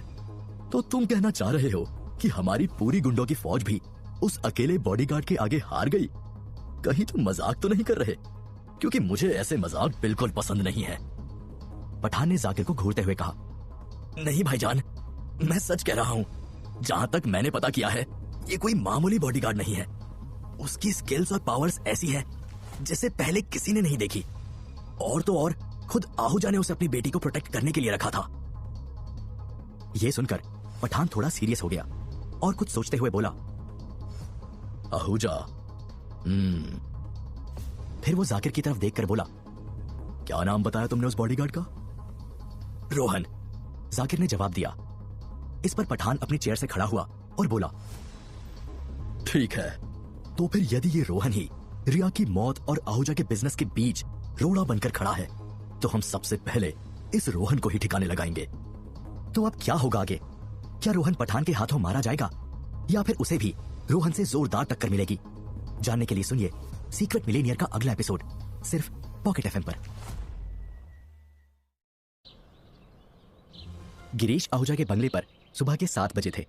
रोहन की जैसे ही आंख खुली, वो सबसे पहले हितेश और चेतन के कमरे में गया, जहां दोनों गहरी नींद में सो रहे थे। कल रात कब आए तुम लोग? रोहन ने हितेश को जगाते हुए पूछा। हितेश ने नींद से जागते हुए उबासी ली और फिर अपनी आंखें मलते हुए बोला, रात को कहां भाई, सुबह आए। तो फिर क्या खबर निकाली तुम दोनों ने? रोहन ने पूछा। बस यही कि पठान एक रौबदार आदमी है, सब उससे डरते हैं, और जाकिर तो उसके सामने भीगी बिल्ली बन के खड़ा था। लेकिन इतना कहते हुए हितेश रुक गया और पेट पकड़कर वॉशरूम की ओर भागने लगा। उसने जाते जाते गहरी नींद में सोए चेतन को उठाया और बोला, अब बाकी की कहानी ये चेतन सुनाएगा। कल नाइट क्लब में स्पाइसी फूड नहीं खाना चाहिए था। इतना कहते हुए हितेश वॉशरूम में चला गया। उधर चेतन अंगड़ाई लेते हुए उठा, जिसे देखकर रोहन ने फिर से अपना सवाल दोहराया, नाइट क्लब में जाकिर और पठान के बीच क्या हुआ? जवाब में चेतन ने पहले उबासी ली और फिर बोला, जाकिर और पठान के बीच हुआ तो बहुत कुछ, लेकिन हमें कुछ सुनाई नहीं दिया, बस दिखाई दिया। क्या मतलब? रोहन ने पूछा। जवाब में चेतन बेड से खड़ा होकर बोला, जाकिर और पठान कांच की दीवार के उस पार थे। हम उनकी नजर में ना आए, इसलिए दूर से खड़े उन्हें देख रहे थे। अब उनके बीच क्या बातचीत हुई ये तो वो दोनों ही जाने। हमें कुछ सुनाई नहीं दिया, लेकिन दोनों के चेहरे के हाव भाव और बॉडी लैंग्वेज को देखकर लग रहा था कि पठान जाकिर की किसी बात से नाराज था, और फिर दोनों रात भर वहीं बैठकर कुछ प्लानिंग कर रहे थे। मेरी गट फीलिंग कहती है कि कुछ तो गड़बड़ है। दोनों मिलकर किसी बड़ी घटना को अंजाम देने वाले हैं। रोहन के दिमाग में जाकिर और पठान की पिक्चर चलना शुरू हो गई। उसे अब यकीन हो गया कि जाकिर और पठान मिले हुए हैं और कुछ ऐसा प्लान कर रहे हैं जिससे उन्हें और रिया को फ्यूचर में खतरा हो सकता है। इधर रिया के सौतेले भाई मयंक ने आहूजा के बंगले में अपने लिए एक कमरा ढूंढ लिया था। सुबह वो भी जल्दी उठ गया था और नहाकर आईने के सामने रेडी हो रहा था, क्योंकि उसे भी आहूजा कॉर्पोरेशन जाने की जल्दी थी। मयंक अपने बाल संवार रहा था कि तभी उसका मोबाइल बजा। उसने बड़े ही एक्साइटमेंट के साथ कॉल उठाई और बोला, बहुत ही सही टाइम पर कॉल किया है तुमने। गेस व्हाट, कल रात मैं कहां सोया? आहूजा के बंगले पर। मैंने यहां डेरा जमा लिया है। बस अब तुम भी जल्दी आ जाओ, फिर हम अपना नेक्स्ट प्लान शुरू करते हैं। जवाब में सामने से कुछ आवाज आई, जिस पर मयंक बोला, क्या बात है, तुम तो मुझसे भी ज्यादा इंटेलिजेंट हो। ऐसे करने से रिया का चेहरा देखने लायक होगा। इतना कहकर मयंक ने हंसते हुए कॉल कट कर दी और वो बढ़िया सा ग्रीन सूट पहनकर कमरे से बाहर निकला। वो जैसे ही बाहर आया, उसे रिया ऑफिस के लिए जाते हुए दिख गई। गुड मॉर्निंग बहना, मयंक ने रिया को छेड़ते हुए कहा, जिसका रिया ने कोई रिस्पॉन्स नहीं दिया। क्या पापा ने तुम्हें कोई मैनर्स नहीं सिखाए? कोई गुड मॉर्निंग बोले तो उसे रिप्लाई करते हैं। मयंक रिया के पास जाकर बोला। इस पर रिया पलटी और गुस्से से तिल मिलाकर बोली, अपनी जुबान से मेरे पापा का नाम मत लेना। जवाब में मयंक बोला, अगेन करेक्शन, तुम्हारे नहीं हमारे पापा। फिर मयंक ने एक फेक स्वीट सी स्माइल रिया को पास की। इस पर रिया ने मयंक को घूर कर देखा और बोली, मेरे पास तुम्हारी फालतू की बकवास के लिए टाइम नहीं है, मैं ऑफिस के लिए लेट हो रही हूं। इतना कहकर रिया जाने लगी। मयंक भी उसे फॉलो करने लगा और बोला, ओह व्हाट अ कोइंसिडेंस, मैं भी पापा के ऑफिस ही जा रहा हूं, लेकिन मेरे पास गाड़ी नहीं है, क्या तुम मुझे लिफ्ट दे दोगी? नेवर। रिया बिना मयंक को देखे चलते हुए गुस्से से चिल्लाई और फिर उसने अपने कदम तेज कर लिए। इस पर मयंक कूल टोन में बोला, ओके नो प्रॉब्लम, तुम जाओ, मैं टैक्सी लेकर आ जाऊंगा। रिया ने मयंक की बात को अनसुना किया और वो बंगले से बाहर आ गई, जहां रोहन, चेतन और हितेश पहले से ही उसका इंतजार कर रहे थे। रिया बेहद तेज कदमों के साथ आते हुए कार में बैठी और उसने गुस्से से कार का दरवाजा लगा दिया और फिर बोली, चलो जल्दी यहां से। आहूजा कॉर्पोरेशन पहुंचते ही रिया अपने कैबिन में चली गई और ऑफिस वर्क में बिजी हो गई। उधर रोहन चेतन और हितेश के साथ बैठकर जाकिर और पठान का मैटर डिस्कस करने लगा। तुम दोनों जाकिर पर नजर गड़ाए रखना, उसे कुछ दिन और फॉलो करना, और फिर हम पठान को फॉलो करना शुरू करेंगे, रोहन ने हितेश और चेतन से कहा। इस पर हितेश बोला, जाकिर तो ठीक है, लेकिन उस पठान को फॉलो करना थोड़ा मुश्किल होगा। उसकी सिक्योरिटी बहुत टाइट है, हमेशा अलर्ट मोड पर रहती है। यदि हमसे कोई भी चूक हुई तो उन्हें पता चल जाएगा कि हम उन्हें फॉलो कर रहे हैं। पता चल जाएगा तो चल जाए, हम कौन सा पठान या उसके गुंडों से डरते हैं। ज्यादा उछलेंगे तो वहीं मसल देंगे उन सबको, चेतन बीच में बोला। इस पर रोहन बोला, नहीं चेतन, फिलहाल हमें लाइमलाइट में नहीं आना है। पहले उन दोनों से जितना हो सके काम की इंफॉर्मेशन निकालनी है। कुछ ऐसा सोचना होगा कि सांप भी मर जाए और लाठी भी न टूटे। इस पर हितेश और चेतन ने हाँ में अपनी गर्दन हिलाई और रोहन की बात से एग्री करते हुए कुछ सोचने लगे। उधर रिया अपने कैबिन में वर्कलोड के नीचे दबी हुई थी। उस पर काम का बहुत प्रेशर था। पास खड़ा कंपनी मैनेजर पंकज उसे एक के बाद एक डॉक्यूमेंट्स दिए जा रहा था। तभी रिया के कैबिन में मयंक घुस आया और काम में बिजी चल रही रिया को देखकर बोला, लगता है वर्कलोड बहुत ज्यादा है। यह सुनकर रिया ने जब मयंक की ओर देखा तो उसका दिमाग खराब हो गया। तुम फिर आ गए यहां बकवास करने, मेरे पास तुम्हारी फालतू की बातों के लिए टाइम नहीं है, गो। इतना कहकर रिया फिर से अपने काम में बिजी हो गई। इस पर मयंक रिया के नजदीक आया और उसकी टेबल पर रखे डॉक्यूमेंट्स को उठाते हुए बोला, इस बार मैं फालतू की नहीं, काम की बात करने आया हूं, और मैं जो कहूंगा उससे तुम्हें काफी मदद मिलेगी, यहां तक कि तुम्हारा वर्कलोड भी कम हो जाएगा। मयंक की यह बात सुनकर रिया भी एक पल के लिए काम करते करते रुक गई और मयंक की ओर देखकर बोली, जल्दी बोलो क्या कहना है। जवाब में मयंक रिया की टेबल के सामने रखी कुर्सी पर बैठ गया और डॉक्यूमेंट्स के पन्ने पलटते हुए बोला, आई थिंक तुम्हें एक पर्सनल असिस्टेंट की जरूरत है जो तुम्हारे ऑफिस के काम में तुम्हारी मदद कर सके, और मैं एक बहुत ही होनहार पीए को जानता हूं जो इस काम में तुम्हारी मदद कर सकता है। कौन? रिया ने चिढ़ते हुए जल्दबाजी में पूछा ताकि मयंक अपनी बकवास करके वहां से दफा हो जाए। वो होनहार पीए इस समय ठीक आपकी आंखों के सामने बैठा है, मयंक ने खुद की ओर इशारा करते हुए कहा। यह सुनते ही रिया हंस पड़ी और बोली, मैं और तुम्हें अपना पीए बनाऊं? मुझे क्या पागल कुत्ते ने काटा है? जवाब में मयंक बोला, बनाने की जरूरत नहीं है, मैं ऑलरेडी बन चुका हूं। आज से मैं ही तुम्हारा नया पीए हूं और आहूजा कॉर्पोरेशन का नया एम्प्लॉय भी।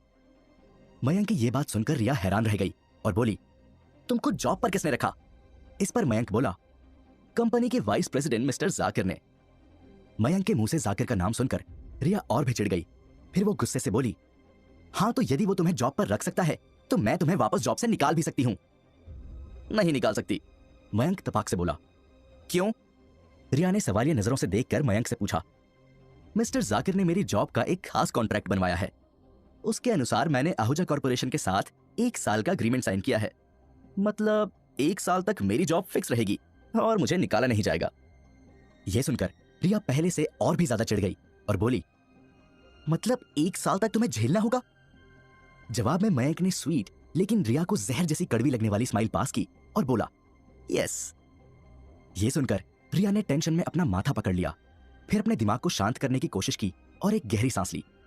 तभी रिया को कुछ सूझा और उसने मयंक के हाथ में टेबल पर रखे डॉक्यूमेंट्स का एक बड़ा सा ढेर थमा दिया और फिर बोली, ठीक है, तुम पीए बनकर मेरी मदद करना चाहते हो ना, तो जाओ वहां उस कोने में बैठकर ये सारे डॉक्यूमेंट्स रीड करो और इनकी एक डिटेल्ड समरी बनाकर मुझे दो।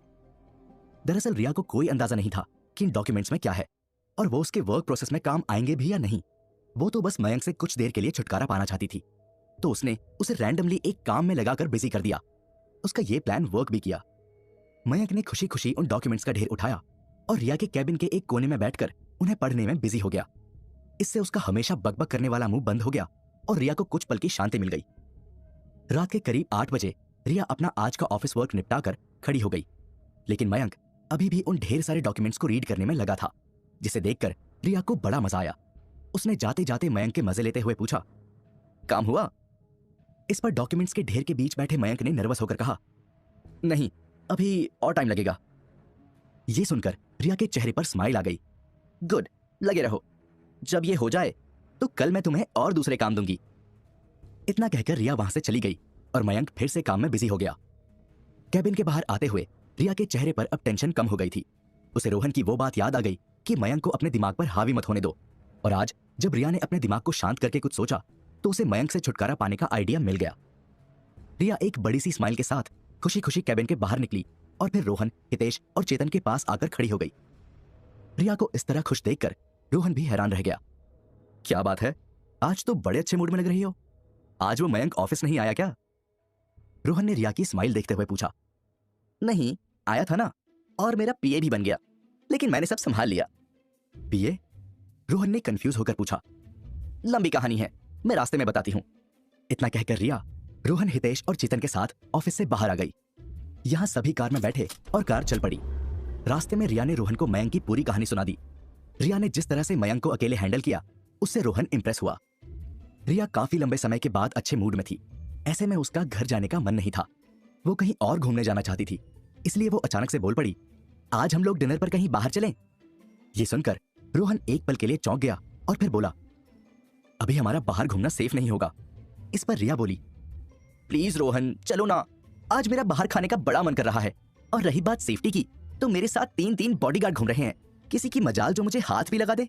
ये सुनकर रोहन इस बारे में सोचने लगा। तभी रिया बोली, अब इतना भी मत सोचो, और वैसे भी हितेश और चेतन भी कब से अपनी ड्यूटी कर रहे हैं, इन्हें भी तो एक अच्छा डिनर मिलना चाहिए, है ना? रिया ने रोहन से कहा और फिर कार की अगली सीट पर बैठे हितेश और चेतन से इशारा करते हुए साथ देने को कहा। हाँ, वैसे मैं एक अच्छा रेस्टोरेंट जानता हूँ, यहाँ से कुछ दूरी पर ही है। हितेश बोला, हाँ वहीं चलते हैं। रिया ने खुश होकर कहा और फिर चेतन की ओर उम्मीद भरी नजरों से देखने लगी। रिया के चेहरे पर खुशी देखकर रोहन ना नहीं कह पाया और हाँ में अपनी गर्दन हिला दी, जिससे रिया के चेहरे की मुस्कान और भी चौड़ी हो गई। हितेश ड्राइव करते हुए सभी को रेस्टोरेंट ले जा ही रहा था कि रास्ते में उसने कुछ नोटिस किया। तो ब्लैक कलर की कारें उन्हें फॉलो कर रही थी। लगता है हमारे साथ कोई और भी डिनर करना चाहता है। हितेश ने पीछे आ रही गाड़ियों की ओर इशारा करके रोहन से कहा, जिन्हें देखकर रोहन बोला, आने दो, हम भी जमकर उनकी खातिरदारी करेंगे। तो अब क्या होगा आगे? कौन है ये जो रिया की कार का पीछा कर रहे हैं? क्या अब रिया की जान खतरे में पड़ जाएगी? और रोहन उसे बचाने के लिए क्या